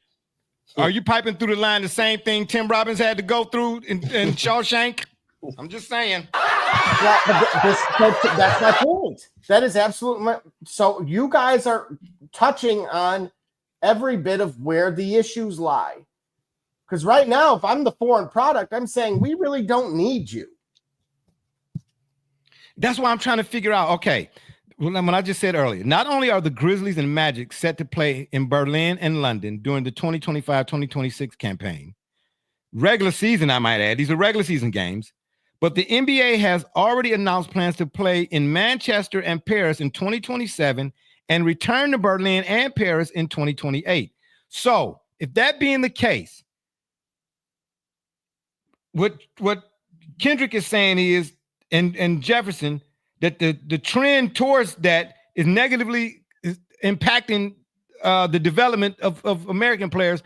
Why is the NBA pushing for that then?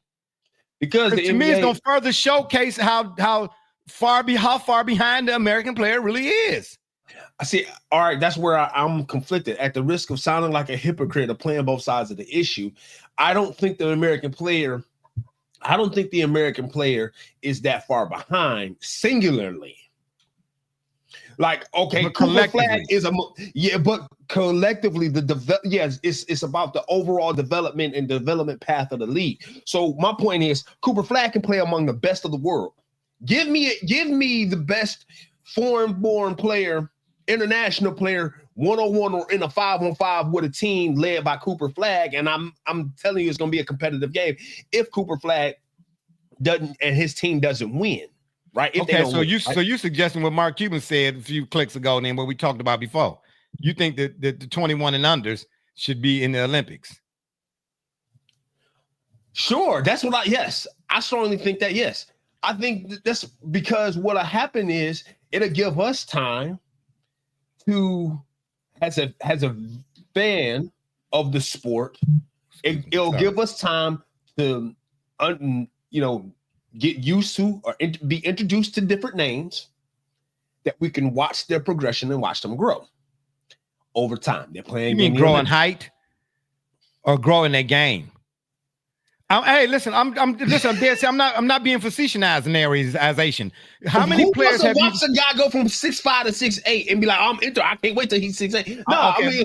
That's what I'm asking you. I'm saying, show me a player. Hold on. Show me a player that you saw come into the league. What's this, 2025? Show me a player that you saw come into the league in 2021 that in 2025, you watch that game, and that game is entirely different than what it was when they first came in the league. An American player. I would have to research that. Okay, all right. I'm just saying. But everybody, now, I can point you a foreign. I can point you a foreign player who I can tell you worked on his game. He still got work to do, I believe, but he didn't work on his game. Yeah, absolutely, Giannis. Absolutely, Giannis.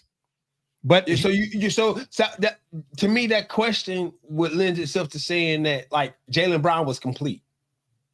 No, Jaylen Brown is not a complete player. He had trouble. He had trouble at times going to his left. Okay, so now do you think he's still going his right? Is he left-handed? Jaylen Brown, basically, he's one-dimensional in that sense. Well, right? I mean, you know. All right, so you don't think he's grown even to now? He's developed or gotten better at that. Well, I don't see the leap in Jaylen Brown's game. I don't. Okay, as I did in Giannis's game. Sure. You know all right, and that's a credit to Giannis. That's truly a credit to Giannis. Yes, Giannis was.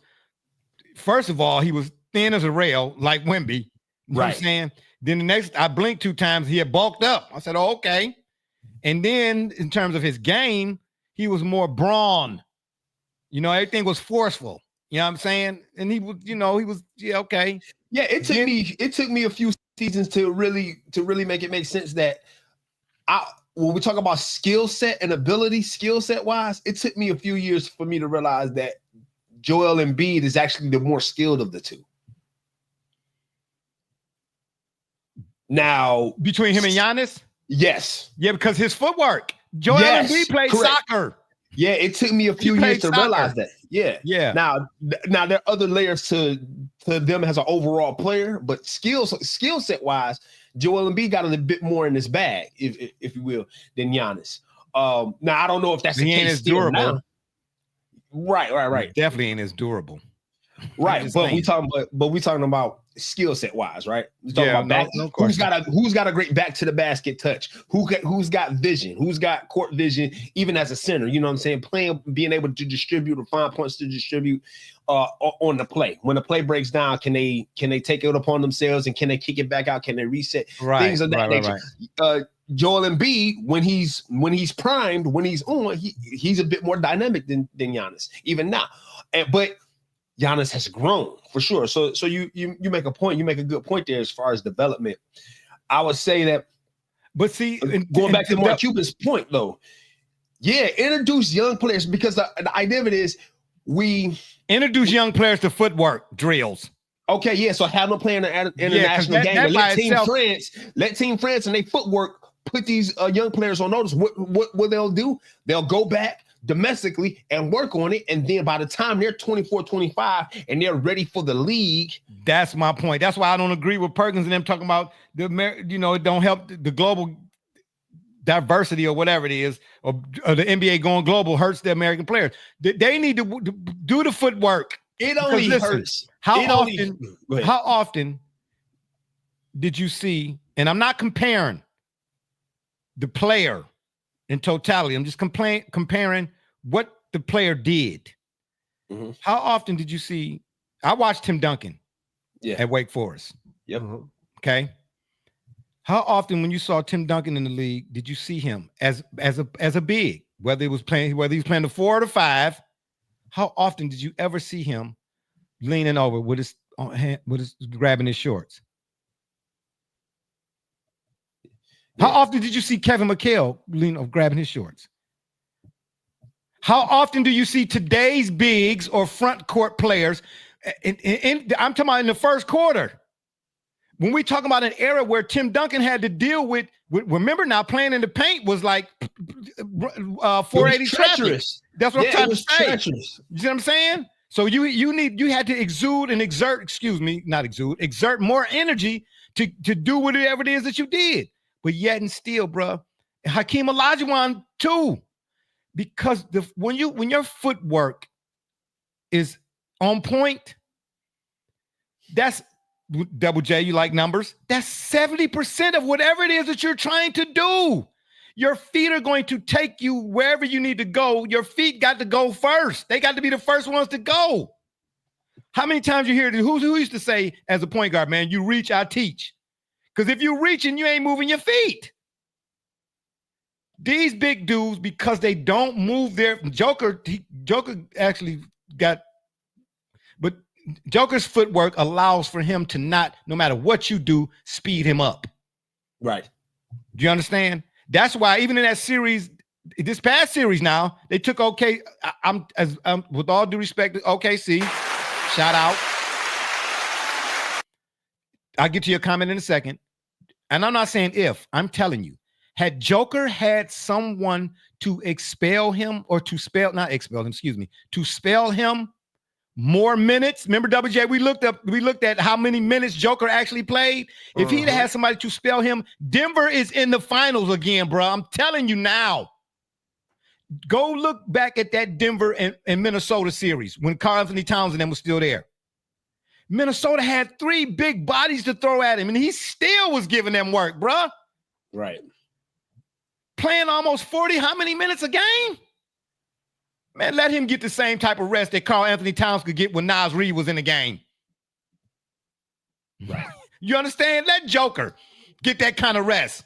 He's that kind of player. But I'm telling you right now, the next time you watch Joker in any game, the first thing I want anybody and everybody to do is go look at his footwork.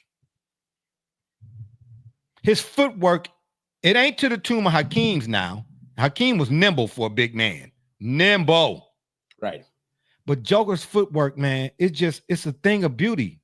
It really is. Like I say for people, when people be like, the players of the 80s couldn't survive, and I'm saying, listen, Joker proves to me that Larry Bird in this era would be killer. Okay. Exactly. Yeah, he would be killer. He would be killer in this league because it's positionless. He'd be 6'10", positionless. So that means he can play. He would be playing. Who's this matchup? And he has. He's got a high basketball IQ. That's where I was going next. That's the thing that made him. That's the thing that leveled the playing field for Larry Bird. Right. Because don't get it twisted. Them Detroit Pistons, Double J, you know them Pistons, Isaiah's and them Pistons. They had athleticism on that squad now. Okay? Dennis Rodman was jumping out the gym. Mark Aguirre wasn't fast, but Mark Aguirre knew he could play the game. He could do bruh. When Isaiah Thomas, that play where Isaiah Thomas was on the out of bounds, not under the basket, but over like where the benches are or whatever it is, and was looking to inbound the ball. If you're watching it from that angle, that right behind Isaiah, Bird was nowhere in the picture. He came out of nowhere because he saw what was happening before it happened. Yep. He thought the game stole the ball, bruh. And I'm telling you right now, from an athletic standpoint, how did he steal that ball? Right. Look where he had to come from in order to get to it. Bird thought the game 5 steps ahead of everybody else, bro. Right. I just when I turn it on now, it's hard for me. I can't even get through a quarter, man. Because I mean, how many teams this past season set a record in the first half of a game for most threes attempted? Where's the strategy? But as we can see, the metrics are starting to tell a different tale. What are the metrics? The metrics are telling us what though? The metrics are telling us that now. I think metrics are beginning to suggest that because of the way in which the volume of threes being attempted, and without a real improvement, if you will, in terms of percentage, that the 2-point shot is actually becoming the parity is actually becoming closer between the value of a 2-point shot versus a 3-point miss, such that the whole floor is opening up again. The data is telling the data is only telling us. Telling the analytics and the statisticians what the eye test has already shown us. Basic geometry tell me if I make myself more capable from more areas of the floor, that requires my defender to have to cover more ground for more real estate. Right. Thus, I have more likely opportunities to create a basket. A mid-range shot opens up to 3. If you don't take them, there's no reason to. And you make yourself guardable. Yes, Carmelo Anthony said as much. And so now we're starting to see, no matter of fact, not Carmelo, but even now, as old as he is in the league now, Kevin Durant, he don't need to shoot threes. And if you think about his game, he's a 7-footer, he's got, and he's a ball handler. Like, do you know Kevin Durant for his 3-point game? We know that he missed that shot with his toe on the line because he got skis for shoes. But wow, that's disrespectful. I mean, man, you're gonna talk about the man's feet. I'm trying to say he can't help the feet he was born with. You know what I'm trying to say? He got giraffe feet. What you want him to do? I'm trying to say. Right. What I'm saying, like he says, he's got 3-point shooters. His job is to make them more potent by making sure you got to accommodate for the mid-range. So the mid-range, I believe, if the analytics, if the statisticians and the analytics apologists are honest with the data, then they'll adjust accordingly, and we'll see the mid-range come back. So because what do we say about football for even when it comes to offense? We get it. Chicks dig the long ball. I get it and all of that type of stuff. But we say the one thing about the offense, what I want to see, and we was talking about the Browns in particular. I want to see from an offense is to make a defense have to defend every blade of grass. Yep. Saquon proved it. if I make you defend every area or multiple areas of the court, bruh, that's why I mentioned the Pete Carril thing. Pete Carril was knocking off I'm talking at Princeton. Yeah. He was knocking off the Kentuckys. He was knocking off Blue Bloods when they were still Blue Bloods. Right. How? And his tallest player was what? Ever? 6'5"? Right. You know what I'm trying to say? And he didn't have no 5-star recruits like the Kentuckys and the Kansases and the UConns and them did. But he was, bruh, every year Princeton got into the tournament. That was one thing. How many years did they get in the tournament under Pete Carril? I don't know. I'm just saying. And they was good for knocking somebody. They was good for knocking somebody they wasn't supposed to knock off. The bracket buster. Like if Prince, man, they ain't gonna make it. But boy, that Sweet 16. Oh, yeah. Hey, we're gonna take our last break here, and then we're gonna finish up. I got a few other questions I want to say about this. We're gonna finish this up, then we're gonna get it out here, let folks get on, take a little nap or something. It's Kay Cunningham, and you watching the Shop Report. I'm Harvey Diallo, and you watching the Shop Report. It's Chris Murray, and you're watching the Shop Report. Oh, you're Jay Nolly, you're watching the Shop Report. It's Bryson Key, you're dropping in on the Shop Report. Barbershop Jay, Quentin Hines, Super Bowl champion. I'm ready. Let's do it. I'm on. Hi, I'm Mars Manworks from Murphy Stadium, and you're watching the Shop Report. Hey, I'm Billy Butler, and thank you for watching the Shop Report. Hey guys, I'm Les Norman, former Kansas City Royal, and you're watching the Shop Report. Commander Brown, Detroit Rivers Mountain Training, and I'm watching the Shop Report. Hey, this is Doug Flynn of the New York Mets. Well, a few other teams, of course, too. And you're watching the Shop Report. I'm Matt Ramos, and you're watching the Shop Report. How you doing? I'm Rajay Davis, and you're watching the Shop Report. How you doing? This is Nelson Figueroa, former Major League pitcher with a lot of teams. You're about to listen to the Shop Report. Hey, this is Howard Johnson. You're watching the Shop Report. Hi, I'm Heath Bell from the New York Mets, and you're listening to the Shop Report podcast. Yeah! Hey, I'm Josh Tolley, former catcher of the New York Mets, and you're watching the Shop Report. This is Edgardo Alfonso for the Mets, and you're listening to Shop Report. Hey, this is Doc Gooden, and you're watching the Shop Report. Hello, this is Mike Hampton, and you're watching Shop Report. It's Kay Cunningham, and you're watching the Shop Report. Hey, C.O. Moore, tune in live to the Shop Report, man. Checking in with the Chicago Bears. You heard it here first. Hey, this is Herman R.V., former NFL offensive lineman with the Cleveland Browns and the Baltimore Ravens. And you're listening to the Shop Report.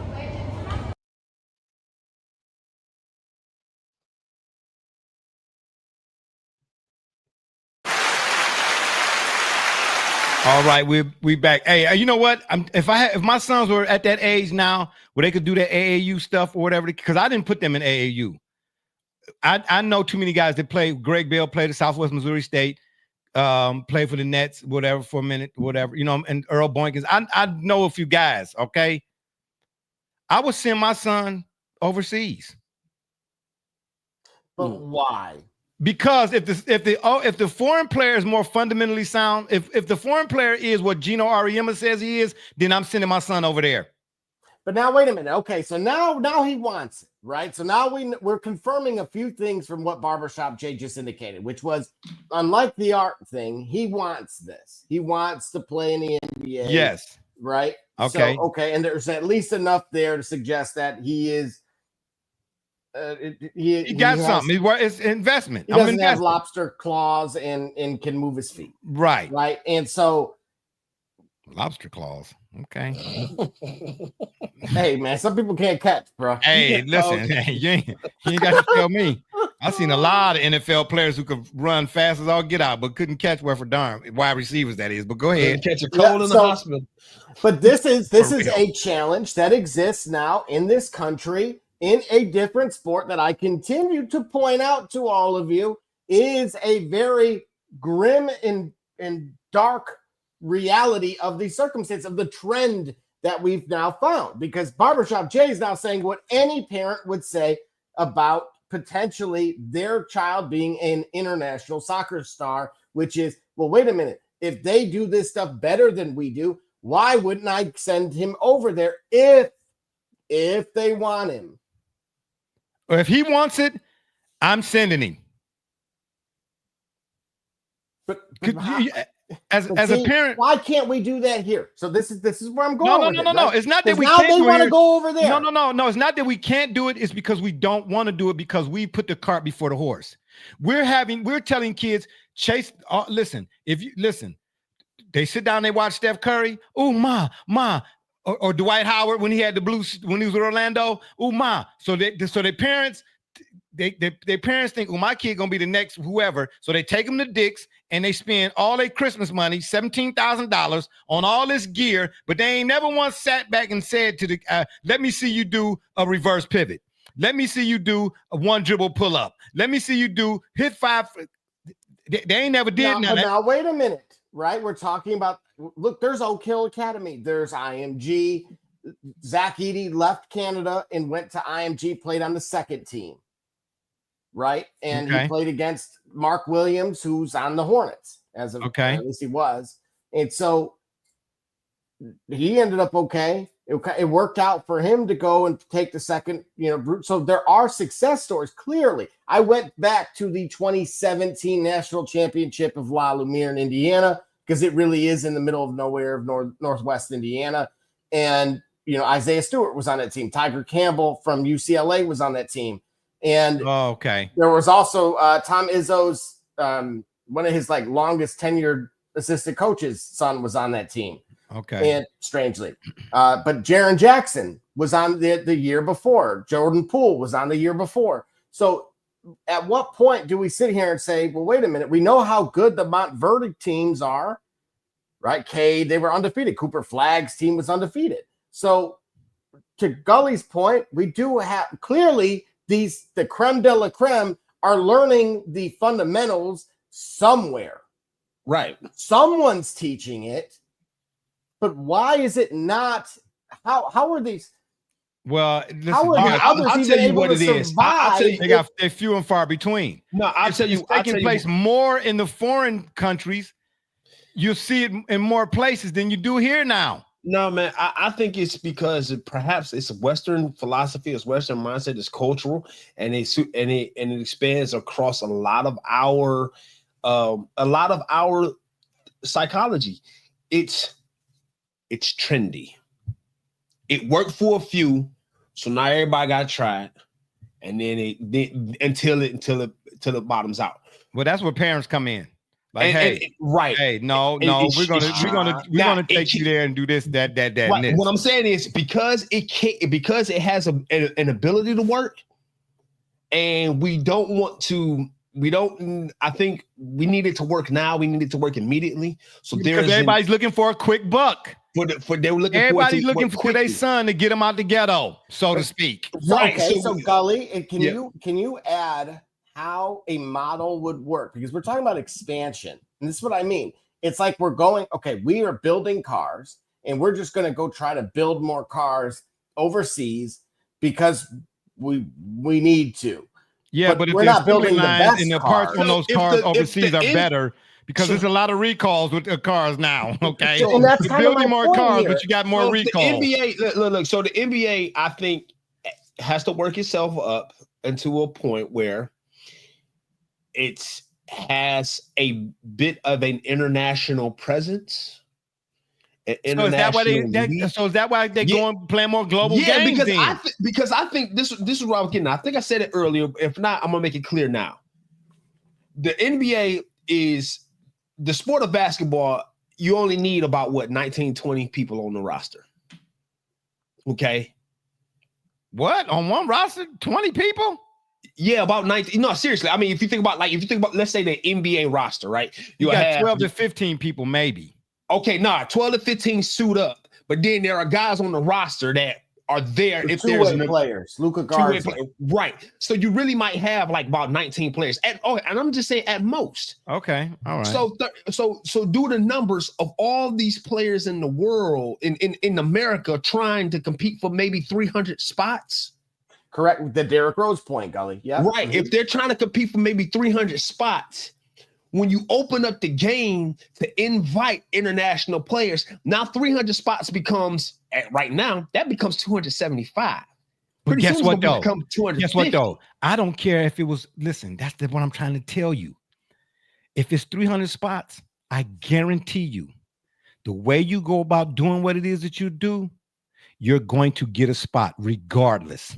I disagree. I wholeheartedly disagree. I'm telling Based you, on the current structure no. that I've seen, it just unfortunately is not enough. It's not enough, and this is why you see the theatrics of the Julian Newmans of the world, that the rise and fall, right, of a prep athlete, right, a kid that was touted getting offers for Division I in middle school. But here's why I'm saying that though, Double J. I still hard work beats talent when talent don't work hard. But if you're talented, development is finicky, right, Jake? This is so. Why is it finicky though? Because why? There's things such as it's what you're teaching. Okay, so wait a minute. I brought up birth year. So big hot topic in soccer is birth year versus school year. So we have an AAU, we have reclassification, which is very common, right? Okay, right. I saw two guys I'm talking good about that. as a seventh grader. Would you let the but guy? I'd be great if I was in sixth grade. DC was talking about it. I think. Yeah, I saw that. Yeah.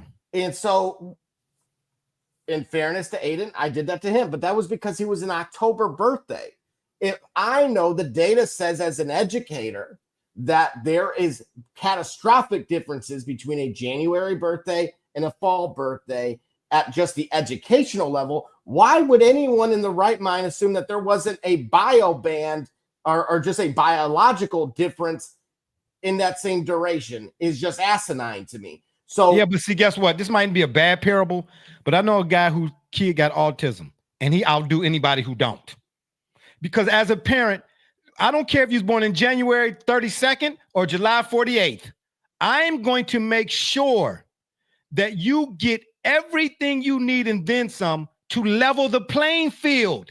I would make sure you have working calendars in your house too. Yeah, don't worry about that. What I got in my house. Don't worry about it. But again, so now we have this going on, right? So now you have rival leagues that are adopting two different policies. So when I played, I was in 87, but I played in the 88s because September birthday, right? So although I graduated at 17, and I had that discussion over 2 weeks ago with my parents as to why. Okay, boy, genius. All right. Yeah, I mean, really, Jimmy Neutron. Yeah, he got Jimmy Neutron on the team. Yeah, Jimmy Neutron. You know what I'm saying? No, we know you got your doctorate when you was 22. All right. Yeah, exactly. Yeah, exactly. Yeah. Well, there's only one professor in this house, and it's actually the one with the head trauma. Unfortunately. Okay. Wow. So yeah. There we All go. right, That humbles me. So yeah, I doubt it. Didn't sound like it. You know what I'm saying, Gully? But again, so now don't worry about it. Just wait for the ticker in about 5, 4, 3, 2. Kilmus is out. So bio banding is a thing. Okay. Meaning Well, you're 6'7", right? We see those clips on on the internet of the 7'5" 13-year-old. Right. Well, put them against other 7'5" kids. Oh wow, Professor Alva here. Yeah. Absolutely. Congratulations, by the way. And so now you're adding different layers to this on top of the fact that, yes, now as the parent, do I want the badge that says NBA Academy? Absolutely, I do. Not me personally, but I'm just saying. Of course, but guess what? But if I see you out there, 0.3%. So if I'm going to make sure my kid is at least seen and entered into the chat, then I need to have them dunking while over the Statue of Liberty. And with the NBA patch going on, the NBA patch is going to wow me for all of 5 seconds until it don't. Because the first time I see you shoot a jumper and it lands somewhere in Croatia, then guess what? I don't care nothing about that patch. And we need to patch. Right. Exactly. Hey, we need to patch this one up. Matter of fact, go get Smith right there. Go get Smith. Yeah, exactly. Matter of fact, when I played, I played football. I was a tailback, and you darn right. Every time I try to get on the field, hey, Smitty, get your tailback on the bench. Don't do it. So what are we really going over there for? Is it to influence our style of play? Because as Gully pointed out, his time and time again, we're the superior brand. So you need to adapt to how we play. Listen, this is right, because everything about this article suggests my point. My point about the NBA being world champions is that they harvest. Here we go with that nonsense. This is the article and the concern domestically is speaking right to my point of why I said that. It justifies it. It's because what the NBA does has an organization. Oh, now you're in agreement with him all of a sudden, man. Stop it. Right, because now it finally makes sense what I've been saying the whole time. No, well, listen. Yes, it makes sense what I've been saying the whole time. It might make sense now. You finally found something. It made sense. It made sense. You found something. Nothing about me changed. You finally found something. Nothing changed. No, ain't nothing changed about what I said. Oh man, stop it. No, I'm talking about the reason for which it was said initially. Had nothing to do with that. It never changed. No, it didn't, because he said it. I said it from the beginning. I said the NBA harvests the best talent from around the world, and so when you have an NBA champion, so the Magic. Hold on. So the Magic and the Grizzlies playing next season. The NBA sending them over there they fishing. They using them as bait. Yes, they doing. Exactly. Yes. You dead. Hey, Gully, let me ask you this, because it does tie into LeBron. What LeBron's trying to do. I was going there next. Yeah. Potentially, look, the rumor is, at least in the soccer side, that the D1 universities would end up in either USL League 2 or USL League 1. And again, that has promotion relegation coming in a few years. But could we see the G League teams potentially playing an overseas roster, kind of against Maccabi Tel Aviv, Barcelona, etc. Yes. Before you answer that completely, Gully, let me just add a little context to it. LeBron, to what Double J is saying here, LeBron, Maverick Carter, and Jokic's agent set reported. What? Don't do that, man. Man. I didn't even say nothing, man. I was trying to make something out of nothing, man. Yoke, the restaurant. Oh my! I said, what did I say? Anyway, man, I don't know, bro. But them. Okay, right, LeBron, Maverick Carter, and Joker. How about that? Is that better? Yeah. Joker's agent had a sit down, and they said reportedly are set to launch a $5 billion global basketball league, which is set to begin play in 2026. Now, that to me seems separate from what Adam Silver is talking about. Well, it is separate from what Adam Silver is talking about. Yeah, you did. You gave it to me. Yeah, right. Exactly. Bring it. Bring it. It happened. Alum Silver. Alum. Well, exactly. See how karma do? Yeah. I know both of us. No, I don't know what you mean. I don't drink. I don't. Listen to that. What did he say? I don't know. I don't. Well, yeah, okay. That ain't Listerine. Okay. Okay. All right. So yes. What you trying to say? My breath stank or something? No, well, I'll tell you what, I didn't know that my TV and my video and my Zoom pod track could deliver audio and smells. But I'm tell you what, mine's is good over here. My input is smelling, not my output. Wow. That's breaking news. More like breaking wind. What was you gonna say? Well, I was saying that just like Ice Cube's Big Three forced the NBA to look at certain things differently. If LeBron James and Joker put together some sort of international format for league play with their brand name and their star power, it does force the league to look at international play a bit differently, or it accelerates the timetable by which the NBA wanted to go international anyway.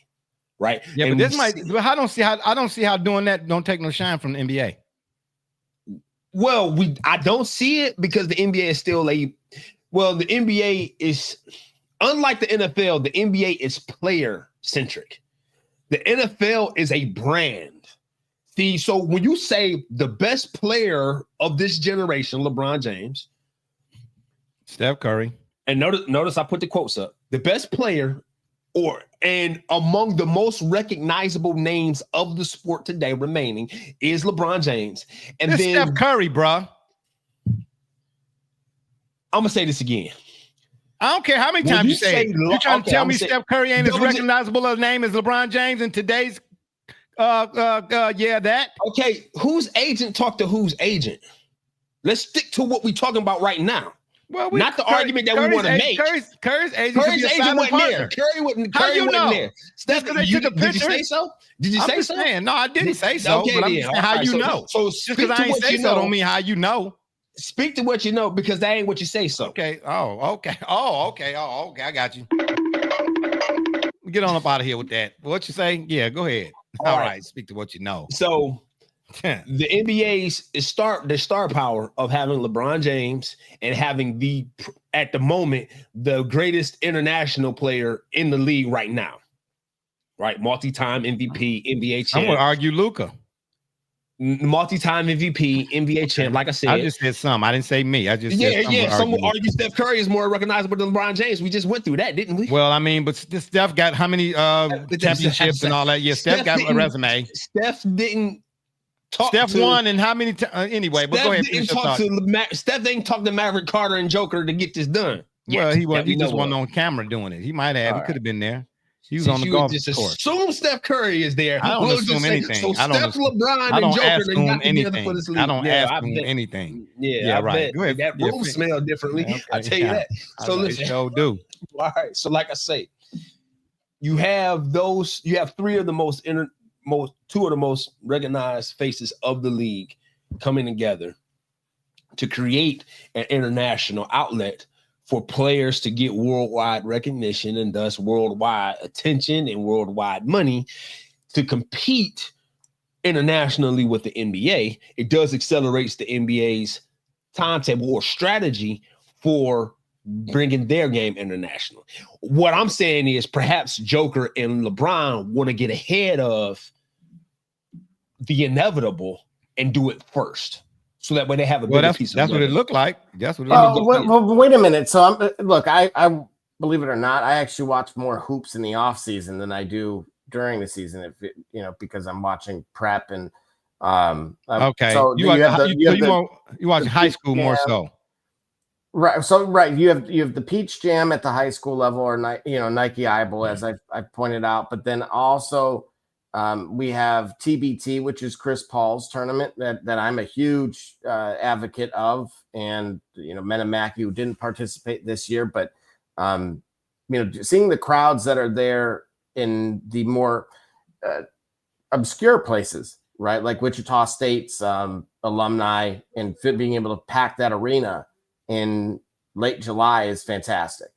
Yeah, you ain't lying. The soccer side has already grown legs. Pat McAfee's affiliated. My old teammate played in it, got to the quarterfinal. And so, but I'm looking at what LeBron's trying to do, and I'm just seeing how it kind of conflicts with what's already out there. I love the concept of a Champions League. I do believe, yes, you have to integrate with the global game at some point because these guys are not playing each other. It's like not playing on the blacktop anymore, as you were pointing out at the grassroots level.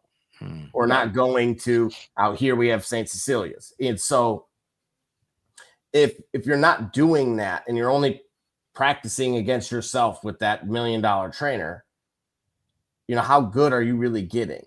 Man, Bruce Lee said, if you want to teach a kid how to swim, throw him in the water.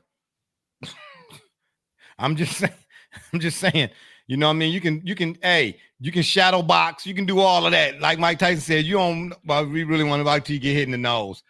You know what I'm saying? Hey, Devin Booker, you're going to get these double teams and triple teams. Kobe said, what you mean? Bring a fourth one. You know what I'm saying? I want everything in practice. Throw the kitchen sink, the refrigerator, the stove, the island, throw everything. The tiles on the walls, the paper towel dispensers, throw it all. Because when I get in the game, what haven't I not seen? So when LeBron's trying to do, one of the avenues is something we talked about with the NFL, which is giving the players the opportunity to have ownership in these said teams. But the rosters sound like they would be. That's what I'm saying. Where are you getting your players from? Well, a combination of places, everything from U23s internationally, G League. Two G League players, but again, they're under contract. Mark Cuban already said, I don't want them playing for their country, let alone in this, in this summer league. That's not the actual. Oh, Mark Cuban said that when? Before he sold his majority stake in the Dallas Mavericks or after? I think both. Really? I don't know about that. It was that summer league this year that he was talking about it. More recently, at least. He wouldn't want them. He don't want them playing for their national team. Correct. Because of the liability. Gotcha. Yeah, conflict of interest. You got a team that coach runs them harder. Maybe is not as concerned about injury status, things of that nature. And but also things that have become mainly that are a problem now were not a problem 20 years ago. What do you mean? I'm just saying. I mean, how many owners? No, I think it's a new school of thought. Put it this way: Dallas Mavericks give a player $65 million over 3 years. They have a vested interest in making sure that player is healthy and making sure that they do their part at protecting their investment in terms of being on top of physical therapy. Well, then you know what they should do when you hold on, but wait a minute. But then he goes and plays for his French national team, and that guy is an old school grit. He's not paying. Remember that $60 million. That's 365-day money. Okay, 365-day a year money. But he goes under the subject, under the guides or under the coaching and tutelage of another guy to represent the international team who has no value or concept of player nutrition. We're not talking about if they're delicate, if they nuance, and we're not talking about that. He has no respect for his current structure, knowing he ain't pay a dime for that player to represent, for that Dallas Maverick to represent France. All right. Yeah. Yeah, well. Yeah, so in other words, it's almost like I be telling Lil Nasir, y'all not going to be mindful of the lights and the gas and the water usage. You know what I'm saying? Because this one over here, he take 25-hour showers. I'm like, what? Because you ain't paying the bill.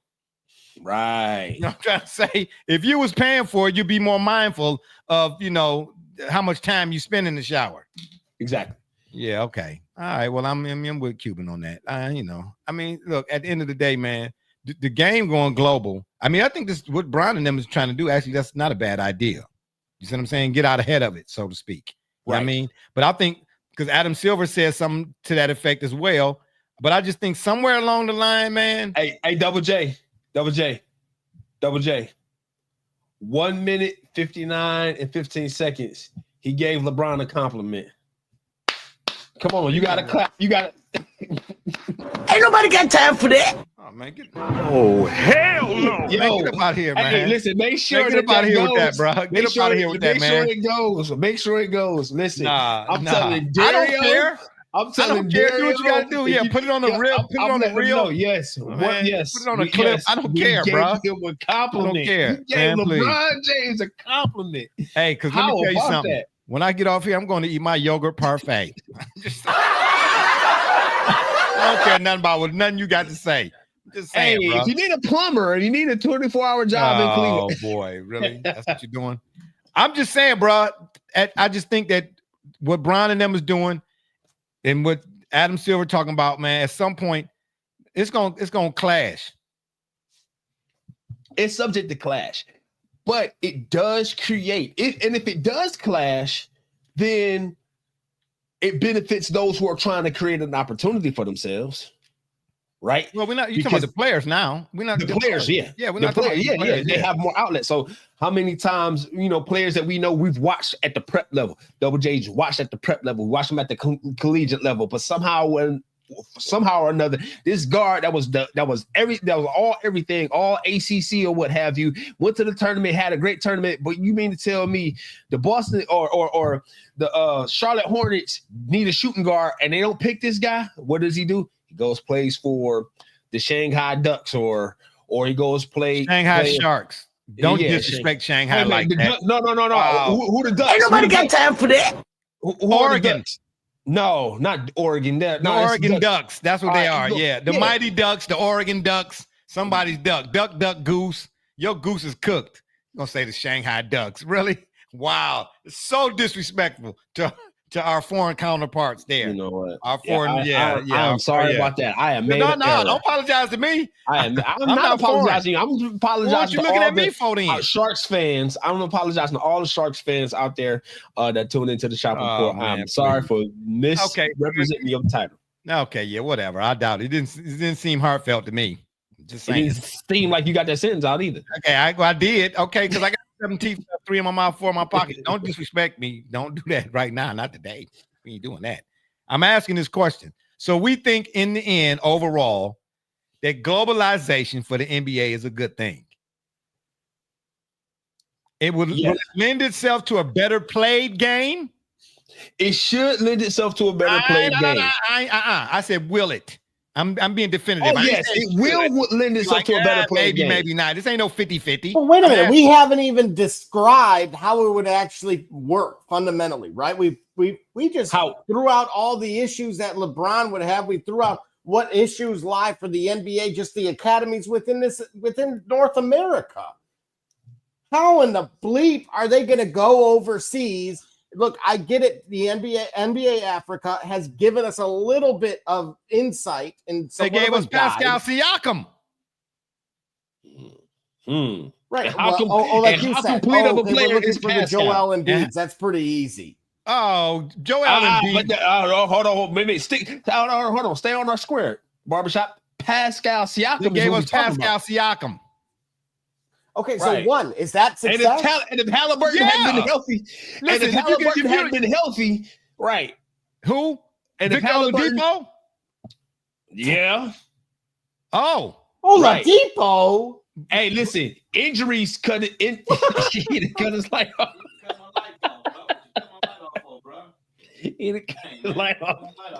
Hey, bro, that's what's up, man? Why you cut my lights out, bro? You see, he said Oladipo and the lights went out. Man, wow. Here we go again. Electrical difficulties.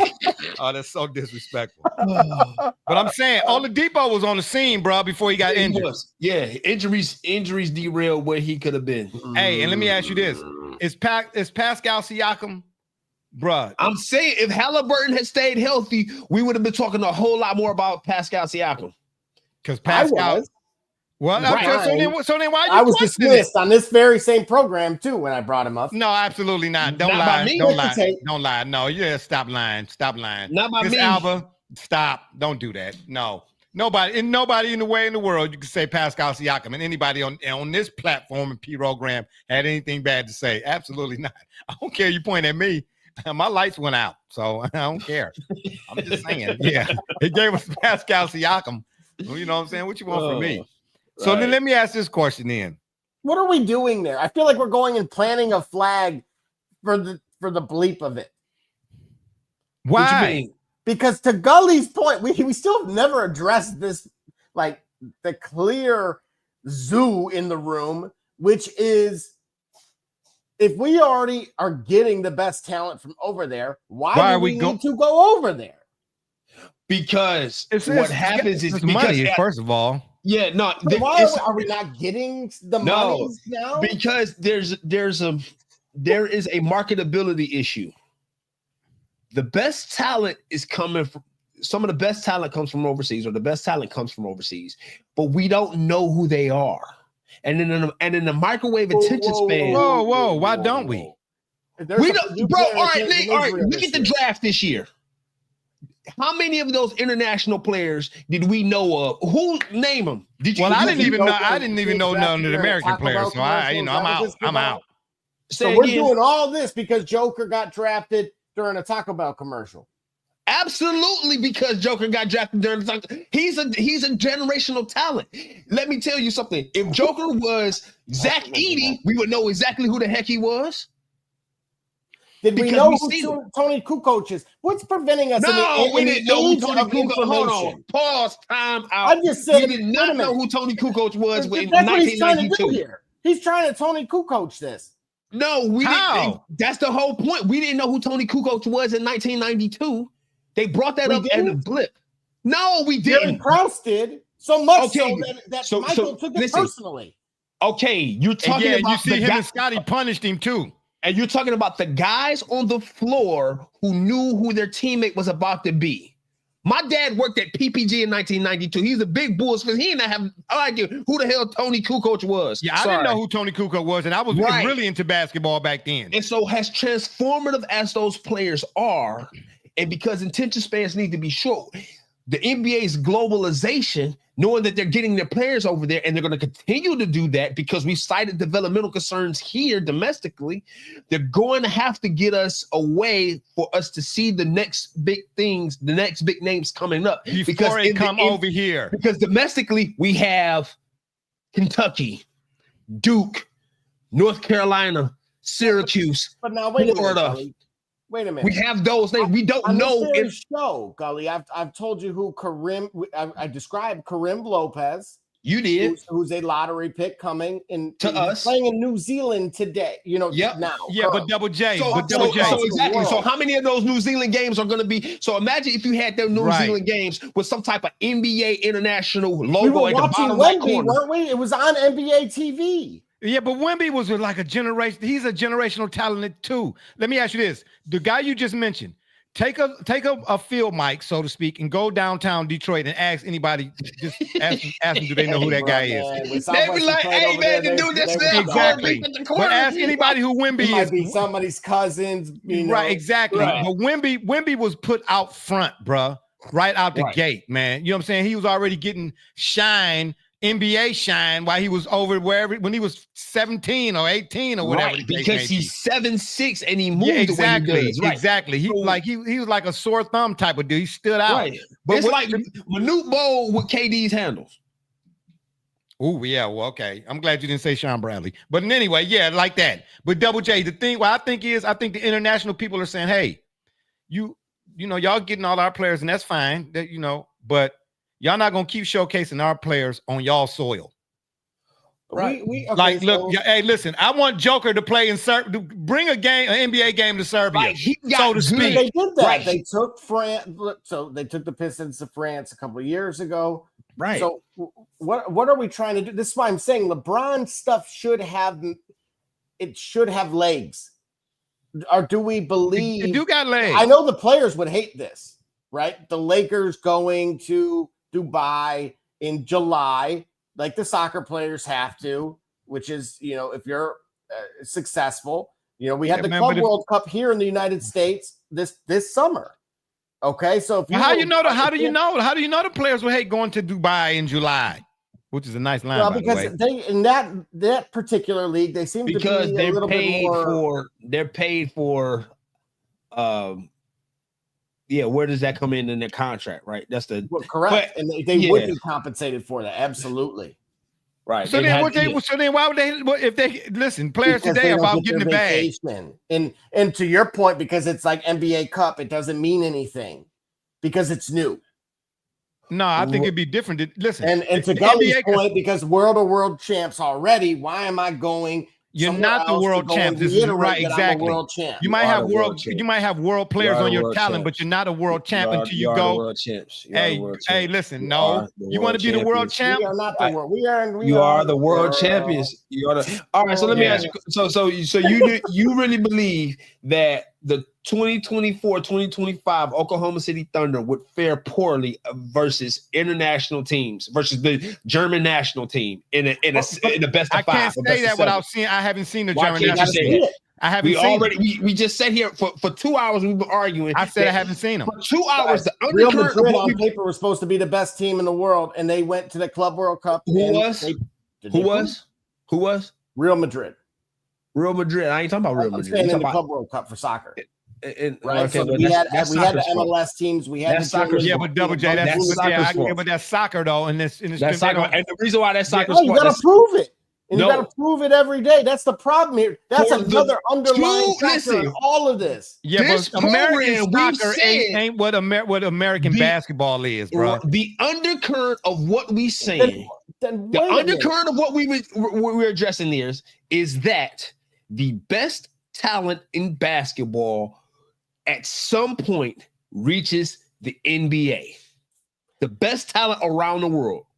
Then at some point. So if that's the case, if all the players become, if the majority of players, just like in MLS, why they put a cap on it, you have to have a certain number of U.S. players, and you can only have so many international players. That's fine. Are we trending that way because of what you're suggesting? If they're going to all end up over here anyway. Richard Jefferson's point. Wait a minute, we don't do that because now by giving them more resources, they're already proving they could develop people better than us anyway. Okay, so but here's the part I think you all are missing. I ain't gonna say missing, but here's the part we got to add. What I'm saying to you is, people in Cleveland get to see Joker, right? Play basketball, right? Yes. How often do people in Joker's country get to see him other than on TV? That's why part of why the NBA is going to go and Brown them going global. The people listen. Oh man, listen, bro. For the same reason that the NFL plays in Mexico City. How many Mexico Latinos, if I'm saying that correctly, no disrespect to nobody, have on jerseys when they show those games overseas in Mexico City Stadium? They wearing the soccer jerseys. I'm trying to. They wearing Giants jerseys, Jaguar jerseys, or whatever it is. Those people say, "Hey, we want to see a game. We want to see an NBA game on our side of the fence." Right. That's what they want. They want to see an NBA game. Listen, the NBA is going to build some type of arena somewhere over there, and yes, you're gonna see the Chargers play the Lakers. You know what I'm saying, for the Mexico Cup. I'm just saying. I just don't understand LeBron can play football. LeBron can play football, so he's gonna be over there. You don't understand the point. I'm telling you the point. The point is, it doesn't make sense to go there, Gully. If it's only for the sake of putting a handful of butts in seats for one regular season game. What they're talking about, what it appeared they were talking about, and what even LeBron was attempting to do, and even what KD's talking about doing, which is actually having some sort of Champions League, which would mean, your top four, you have a group stage, and it may end up being the Thunder versus the Pistons, and at somewhere along the way, but at least at that point, you're playing in Dubai, or playing in Berlin, you're playing somewhere not named Oklahoma City or Detroit. And so what I cannot wrap my head around is, why are we going to go dump resources to teams that are already proving, based on your draft picks, your MVPs over the last decade, that clearly they can do this better than we can, when we really need to get a better grip on what the bleep we're doing here, if that's our reality. Well, the reason why we're not better here is because we got lazy and complacent at the craft. It started to be about the cash instead of the craft. That's why if you go, all I'm gonna point out too is, go look at the 2001 NBA All-Star game and compare it to these past three. It wasn't, and them dudes wasn't making the money then that they making now, but they wasn't making chump change by NBA standards, okay? Right. But them dudes was playing against each other because it was a true competitive nature. Like that even the 97 NBA All-Star game had you on the edge of your seat to the end. You understand? Them dudes was actually playing like they wanted, like winning meant more. And I'm not, this is figurative, not literal. Like, bruh, I win the NBA All-Star game, bruh. I got bragging rights, and them type of moments meant more than the NBA championship to some of them guys. That's fair. Do you understand? Yeah. But it don't right now. It mean what? Everybody jersey swapping, hands shaking, pitching, Cameron. It ain't even about the game no more, bruh. And the NBA knows where it's still at about the game is overseas. Ariema said they practice 6 times and play once. Okay, so what makes everyone think that just by taking them there and they watch that crap, that they're going to say, oh no, when is it going to catch up to them then? That's what I said. That would be the last thing I'm doing. Well, that's why I said the NBA going over there, man, on the strength that they want to see who the next Wemby is before we had to see him in some FIBA competition.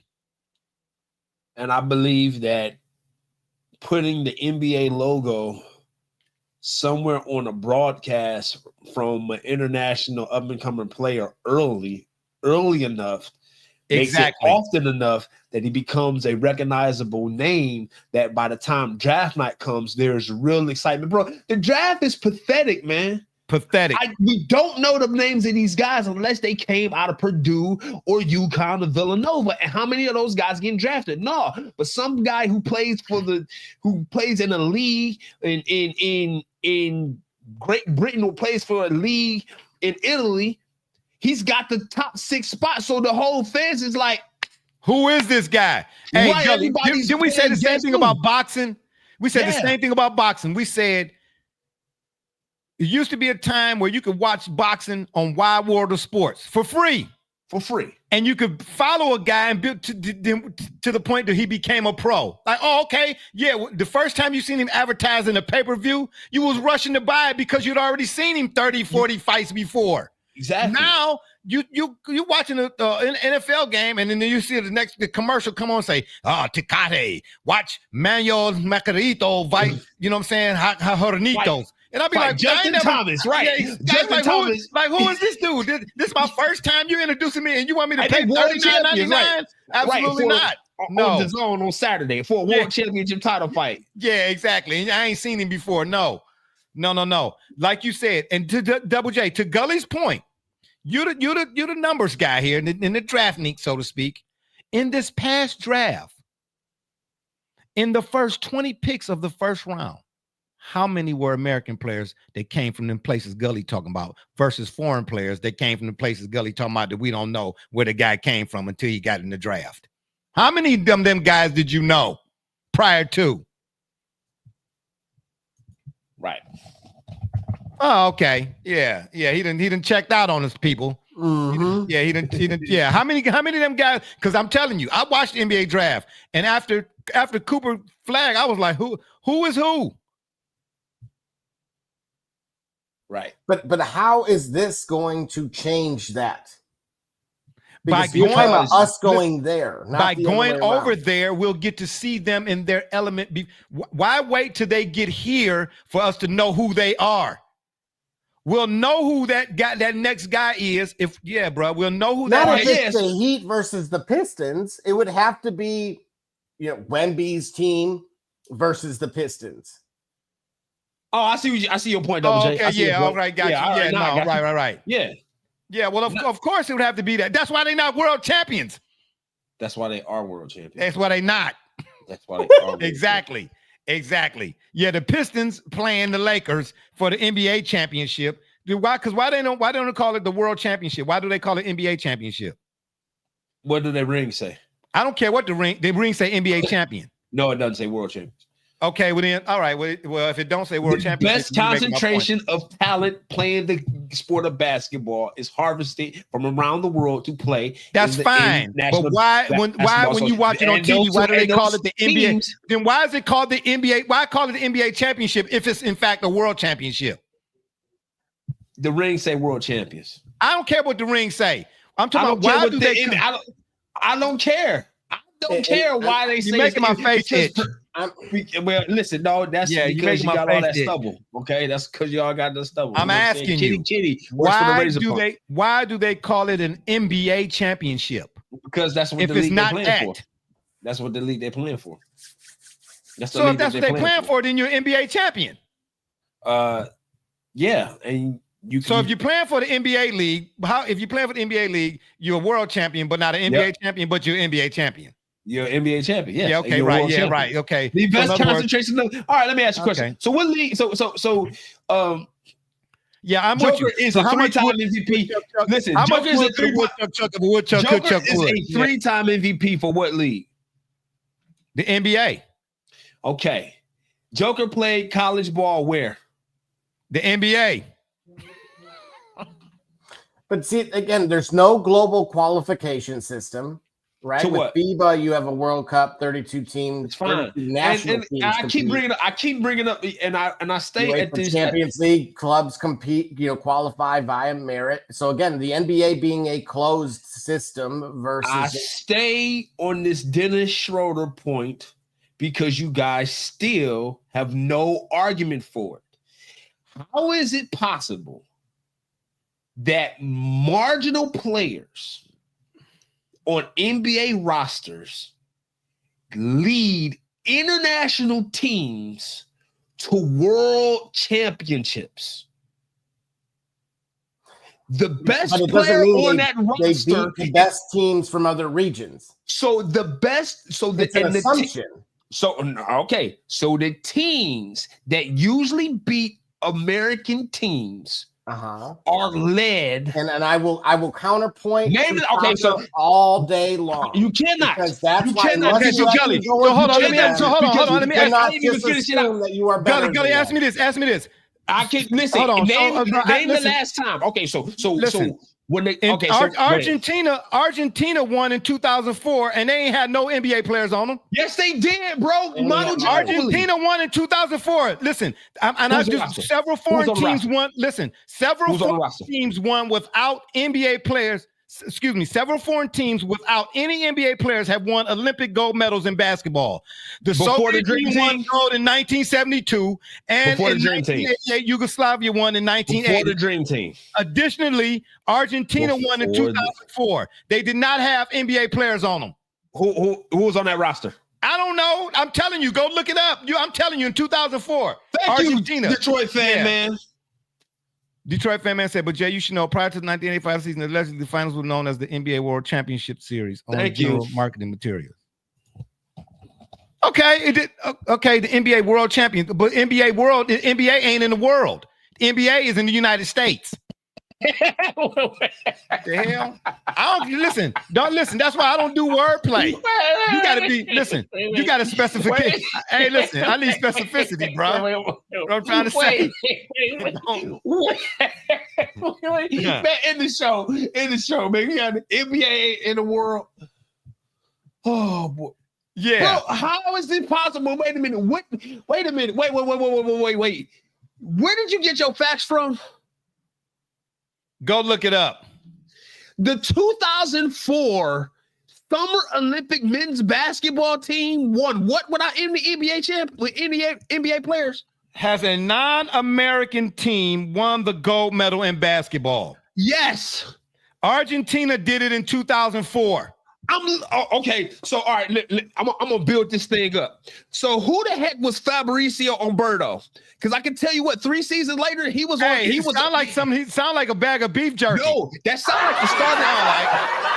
No, that sounds like the starting center for the 2007 NBA Spurs World Champions. Oh, that's what it sounds like, but that don't mean it is. Who's Carlos Delfino? That name sounds familiar. Hey, don't say that name. I don't know. Who's Luis Scola? I don't know. Wait a minute. Hold on. This is one dude that's shooting guard, number 5. Manu Ginobili was on that team. What are you talking about? Manu Ginobili was not on that team. Prove it. I'm just saying, bro. Prove it. Yo, ChatGPT will have you losing a lot of money. Okay. I don't need ChatGPT. Well, you need something else other than the sheet of paper you relying on, because you're gonna ask a diehard Spurs fan that, like, I wouldn't know who was on the 2004 Olympic team. Let me ask you this: did they ever call the Spurs NBA champions? They called them world champions. Did they ever call them NBA champions? Oh, Jesus Lord. Yes. Okay, then. So if they call them, then make up my mind. Either the 2025 world champions or you're the 2025 NBA champions. Because let you tell us you can't be both. You can't. I know you can exactly be both. No, you ain't both. You are. You know what I'm saying? You ain't playing in LA and Chicago and talking about world. You ain't play the world. Play the world. Hey, listen, just like in baseball, the world, the WBC, the World Baseball Classic. You understand what I'm saying? Right, because we know consistently. Hey, the Little League World Series, do they call them an American? Is that an American thing? The Little League World Series. How does that work out? How does that work out? The winner of the world side. The best team from America plays the best team internationally. Right. Okay. Right. All right. And they call it the World Series. They call it the World. And in baseball, because the best team in America is playing against the world. They're playing against the world. The Lakers are not playing the Bulls. In baseball, we know that. Stop it. We know that. Hey, I know Carlos Correa. We know the best talent across the world tends not to make it to America. A lot of them do, but you know that the Korean League, the Chinese League, the Japanese League, the Mexico League, they have great talent. The NBA has the best collection of talent. Yeah, but that still doesn't mean they will go and beat somebody. You can have an off night. That's irrelevant. Okay, so let me ask you this. Let me ask you this. Barbershop, again, name for me. The Soviet Union did it twice. When? In 1972 and 1980. Before the Dream Team? Correct. Okay. That's why the Dream Team was created. Okay, and since the Dream Team, name a world basketball championship that was not led by an NBA player. I don't know off the top of my head. Name a FIBA world champion. Name an Olympic world champion. I know it's a FIBA. I know it's a FIBA. I know it's a FIBA. Led versus being on the roster. I mean, I could point to 2004. No. Led. No. And he's still hold on. The United States. That's bad. I don't want to hear No. That claim that I'm making. Hold on. You're not listening. Double J, you're not listening. I don't want to hear Listen, Double J, you're not listening to my question because that claim. Double J, you're not listening to my question. Double J, you're not listening to my question. The question and the challenge that I just posed to you puts more of an issue on me than it does you. I said to you, name me an international team that was led by a player not on the NBA roster. All you got to do is simply find one. Every time an international team, ain't nobody got time to look that up right now, man. Right, because you know what? Because you got to go through several teams that were led, several international teams that won world competitions that were led by NBA players. But you're asking to find one. That don't mean it ain't one because we can't find one right now. Go find one since 1992. Go find me a FIBA. No. It's from 1992. Because very easily I can name for you. Because very easily I can name. What? 2014. Who did what?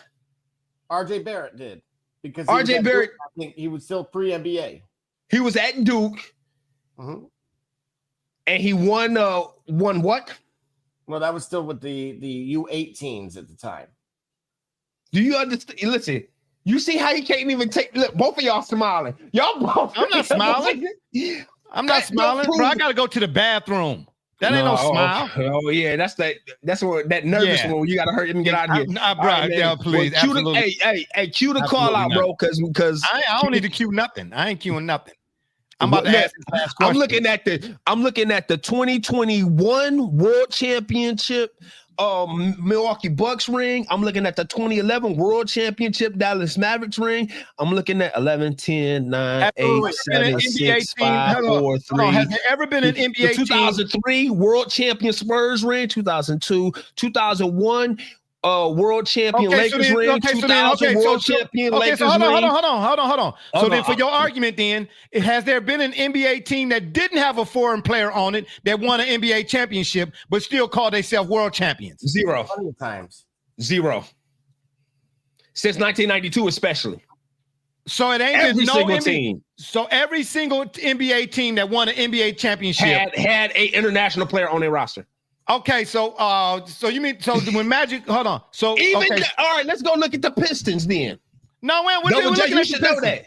You should know that. The Carlos Arroyo. Yeah, hold on. Carlos Arroyo. Let's go. Carlos Arroyo was on that basketballreference.com. Let's do it right now. What about the 06 Heat? Let's do it right. No. What about the 89 Pistons? The 89 Pistons had who they have on that's what I'm looking for. 06 Heat, 08 Celtics. What about the 89 Pistons? Let's see. Let's see. Come on, I hit him twice, Jay. Hold on, wait a minute. Don't talk about Darko. Yeah, you're right. I'm about to find out right now. Hey, man, he's a farmer. All right. Okay, so let's see. Who did y'all say first of all? Let's go to 1990. Let's go to 89, 88, 89. Bam. Yeah, the 89 Pistons. Who they have on their roster that was foreign? Oh, you know what? They were all American in 88 and 89. They were all American in 89 so they were all American. Because that's the flip side of your argument. But no, before the Dream Team. I don't care about no before. You said same one. I'm flipping your argument. I've been saying that. I said it 10 minutes ago. I said before the Dream Team. Stop it. No, I'm talking about when we first started this. Because I said when it came to the Dream. Because remember, this was the in 89 and 90, that was still prior to the Olympics before the Dream Team got established. Remember, because in 88, that's when they had the college players, and that's when the college players won the that's when the college players got lost in the Olympics. Oh, somebody just said something about the 2006 Miami Heat. Is that us? Somebody said that. I've been saying it for 10 minutes. Nobody's listening. Oh, okay. Double J's putting that in the comments. But no, Gully, listen, here's what I'm saying to you. I don't care. When we first had this conversation, way back a year ago, now you want to talk about before the Dream Team. I said that. To you, yes. Okay. I said that. I don't care about before that. I said, has there ever been a... No, because when we first started talking this, I mentioned the Yankees. I said when the Yankees was winning, man, stop it. I said the NBA has the best, it recruits the best, it cultivates recruits the best talent internationally. Bruh. When the 89 Pistons won the NBA championships, how can they call themselves world champions? They've been calling themselves. I just told you what the rings look like, bro. The championship rings had no foreign players on it. The championship, because the best talent, because the argument is the best talent in the world playing basketball comes from the NBA. That's what I say. So I'm saying that my argument is the 2006 Heat could beat many teams, many German national, Italy national, Chinese national teams. That's the argument I'm making. And that's why they could lay claim to the fact that the NBA can say they were. Then why did the Americans have trouble with their Brazilian teams? So who do you think could have beat the 2000 in LA Lakers with Kobe and Shaq, or the 2001, 2002? Who do you think in the world could beat that team? Oscar Schmidt. The Brazilians, yes, the Brazilian, baby. By the time you talk, can be 2001 Kobe and Shaq. Hey, you think? And the Lakers. Hey, I watched the Pistons beat the Kobe and Shaq with Ben Wallace at the center. Yeah, all right, that's fine. All right. Anyway, let me ask my last question. Yeah, I'm gonna ask my last question so we can go get out of here. Yeah, it's great. All these world champions. You either NBA champion or world champion. After all the rings that the Celtics won, all those rings say world champions. Oh, I know what they say. I know what they say. World champion Lakers in 87, world champion they was calling Lakers in 88. That's what I'm trying to say. It's a misnomer. It's a misnomer and a misappropriation. No, it's not. When Bill Russell won his championships, they had no business calling them world champions, and they ain't playing against nobody in the world. You mean to tell me? I'm telling you, Bill Russell didn't play against world players, so the Celtics ain't had no business calling themselves world champions. As an example. That's a bad example, bro. Well, that's the example I'm using. That's a terrible example to use Bill Russell. All right. You know why it's a terrible example to use Bill Russell? Why? Bill Russell was from Canada? Nah, because Bill Russell, you know the times we were in at that time. You mean to tell me he didn't see the best in the world at that time? Bob Cousy. Especially Bob Cousy then. Hold on, wait a minute. Especially once Bill Russell established himself as the leader of that team in Boston. Once they started winning championships. Okay, what about George Mikan then? When George Mikan won a championship, who was he playing against that was playing that played for another team best talent from in the world in that game? Man. All right, yeah, you don't okay. think so? Yeah. That don't tell him nothing else, Double J. My last question. After all of this. Is NBA expansion outside of North America imminent? Yes. Double J? Within 3 seasons. I'm sorry, Double J. Detroit fan man. He said Popovich. Yo boys. Popovich in San Antonio agrees with Jay, and the Spurs only put up NBA champ banners. That's but what do fine we for do about Popovich. Miss Universe? Ask Hey, Gully what we do about Miss Universe. That's Popovich. That's Popovich having imposter syndrome. That's man, stop. Oh, man, please. Bro. Oh, man, cut it. Don't do that, bro. Y'all. Yeah, on that note, I leave y'all without a quote. Imposter syndrome is? Stop it. He downplaying his great. He only built an international team.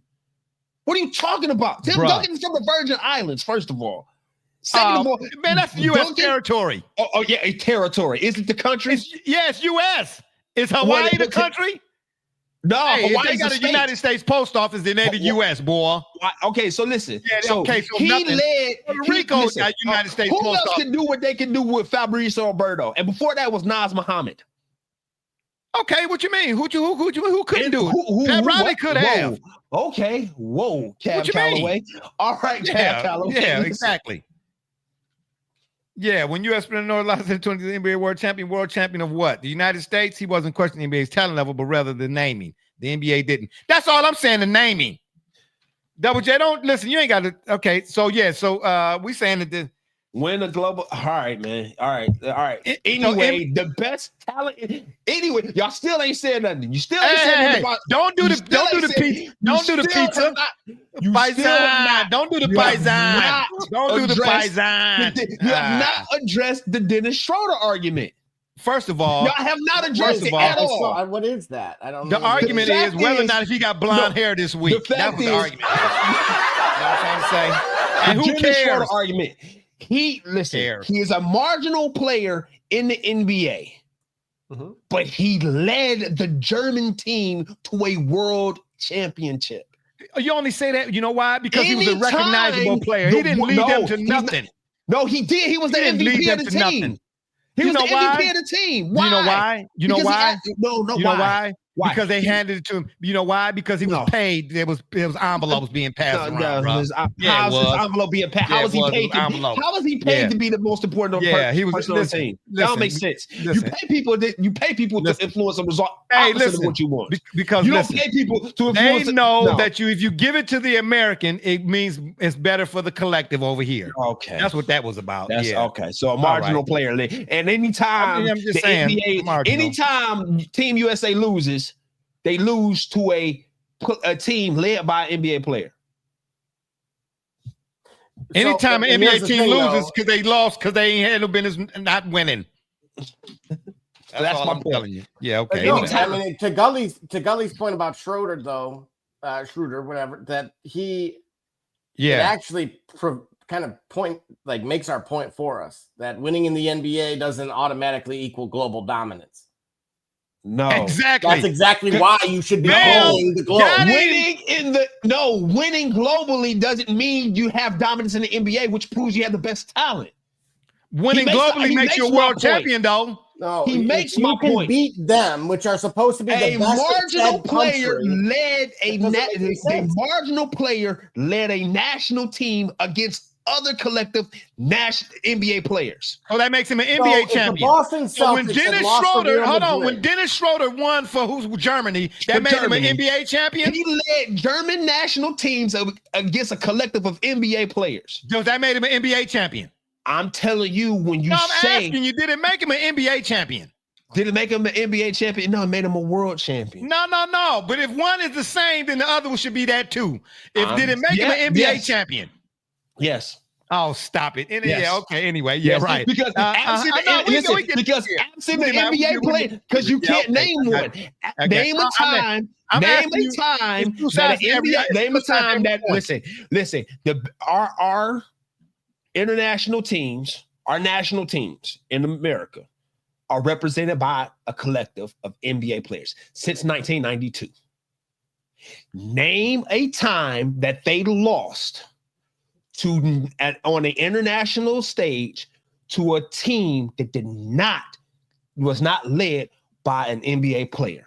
And I ask you on the flip side. Okay, so can't ask me nothing on the flip side if you don't answer the question, because I already answered yours. I answered yours, and you don't have an answer for it. I don't need no answer for that. You gave me the 2004 Argentina team. 4 of them players were NBA players, and they were led by an NBA champion. So then you could say again, they were led by an NBA champion. Dennis Schroeder leading Germany to a world championship also makes him an NBA champion. You ain't answering my question. No, I'm asking you because if one thing is true, you can't ask me if you can't answer the question. What you mean? An NBA player going off, one NBA player going off against 5 NBA players or 10.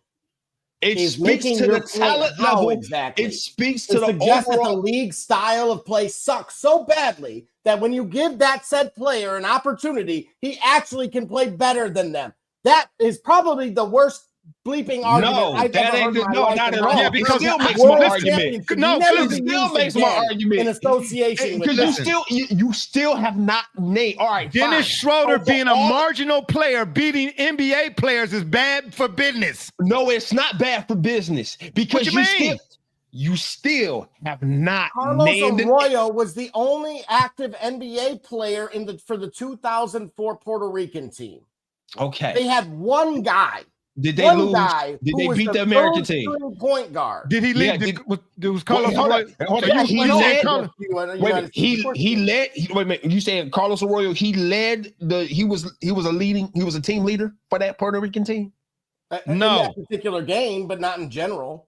No, in that particular game. Okay, but not in general for that Olympics. He wasn't. He didn't have a stellar Olympics, is what you're saying. He had a marginal Olympics, but then he just lit up against the NBA. The NBA player lit up against the NBA, but then he was quiet everywhere else. I just want to know. Manu Ginobili, who had already won an NBA title with the Spurs, lit up the Team America and the World Police, and won a national. Let me ask you this: won a global championship. Hold on, Double J. Because you still haven't answered my question. Manu Ginobili is a world champion and an NBA champion, right? You keep answer my question. Ginobili a world champion. Listen, Detroit fan man. Like minutes per game. I'm not ignoring anything. Carlos Arroyo played 34 minutes a game for Puerto Rico. The next closest guy played 22. He played 30. Okay, so an NBA player led the productivity for a national team because he played the most minutes. Well, why was he doing? Gully. So if that makes him, if Dennis Schroeder, listen, answer. Can y'all answer the question? I keep answering your questions. I've not ran away from any of your questions. I said I can't answer that because I don't know. I have to go. It should be easy for you guys to tell me an instance. It's not easy when my memory is not great. Double J, he the statistician. He know everything. This man can find. Listen, oh man, stop it, bro. Come on, man. And, all right, so Detroit fan, man, I'm gonna lay the challenge to you, Detroit fan, because you're the only one seen to come back with something. No, but whoever because he knew. That would be in the modern era, and we haven't given the league enough time yet. What do you mean? The league's had 33 years to lose to a team that was not led by an NBA player in national play, in national competition, in championship mode. So that's what I'm asking you. When Dennis Schroeder won with Germany, that make him an NBA champion. But you still ain't answering my question.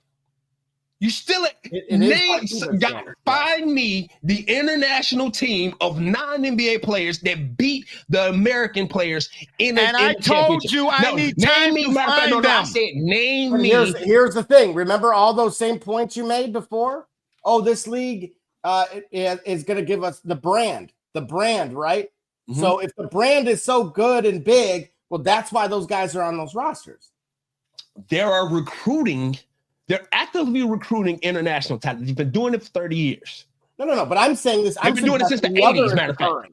That Germany is saying, well, wait a minute. This guy plays in this league overseas. Look what the U.S. does with their soccer players. The MLS guys suck. They're grabbing, one or two, but when it comes to the World Cup, they take every kid that's in Europe. So guess what? I think that's a terrible argument because that's a terrible argument for soccer. I mean, talking about soccer. We're not talking about soccer. This is literally your point. You are proving my point. No, it's not possible. I'm proving your point. That's where the bigger leagues are. So, as you're trying to suggest, listen, man. All right, I'm gonna do it for y'all. Okay, I'm gonna just go. Yeah. You do it. Yeah, Nate, do it for us. I'm gonna do it for you.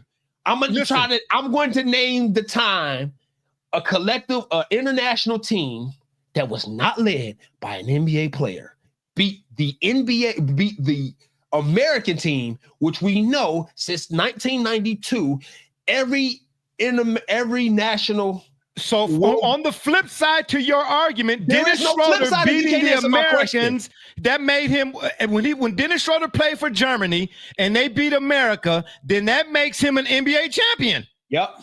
I'm gonna say it, yeah. Okay, that's a bunch of malarkey. I'm gonna say it, yes. That's a bunch of malarkey. Thank you, Detroit. Thank you. Yeah, okay.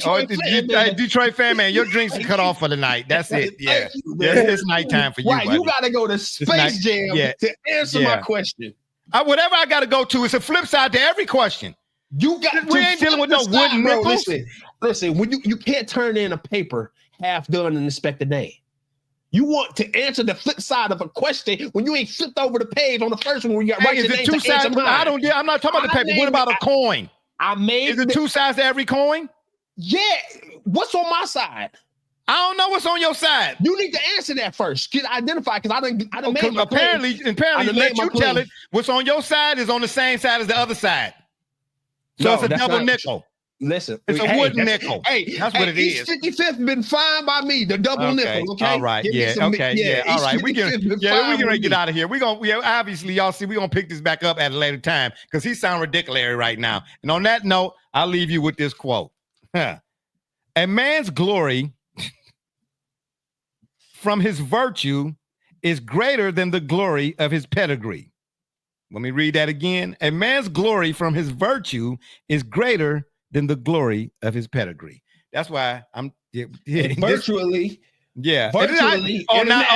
So now virtually. The title does not guarantee global success. And we see it time and time again with that whether you got 1 or 1,000. So Double J, listen. Double J, why not play them? Because they're scared. That's why they won't even play their G League product. Because they get out. Double J, let him have it. Let him have it. He's a cricket world tag champion. Because he watched WWE. That's why he's saying what he's saying. Yeah. By the way, if y'all didn't see that, listen, stay tuned. The Turnbuckle, we got some heat for that. That was an awesome night one of SummerSlam. We will be talking about it very soon. Okay. Well, anyway, yeah, on Mondays, whatever time that he decided not to be a world champion because he's in the NBA. It's been fun, but we got to run. Don't forget to check us out Saturdays, 9:30 on the PM side, or on Facebook, Twitter, Instagram, the shop's fan page, and of course, YouTube. Make sure when you're over at the tube, you hit that subscribe button. We'd be much obliged. And TikTok now or something to that effect. I have no idea. I can't keep up with all of this stuff. And if that don't work, y'all can Google it. For my dudes, Be Rich, Double J, D Gully, and all those who follow and support us, we say thank you. I'm Barbershop Jay, and you've been listening to the Shop Report. And remember, the next time you want to know what's really going on, become a world champion in the NBA. Yeah, I knew that's what you was getting ready to say. Yeah, come to the shop, man. Walk-ins are always welcome. Yeah, because I'm just still trying to figure out how Dennis Schroeder is the NBA champion when he was playing for Germany. Yeah, okay, anyway. Yeah, we out of here.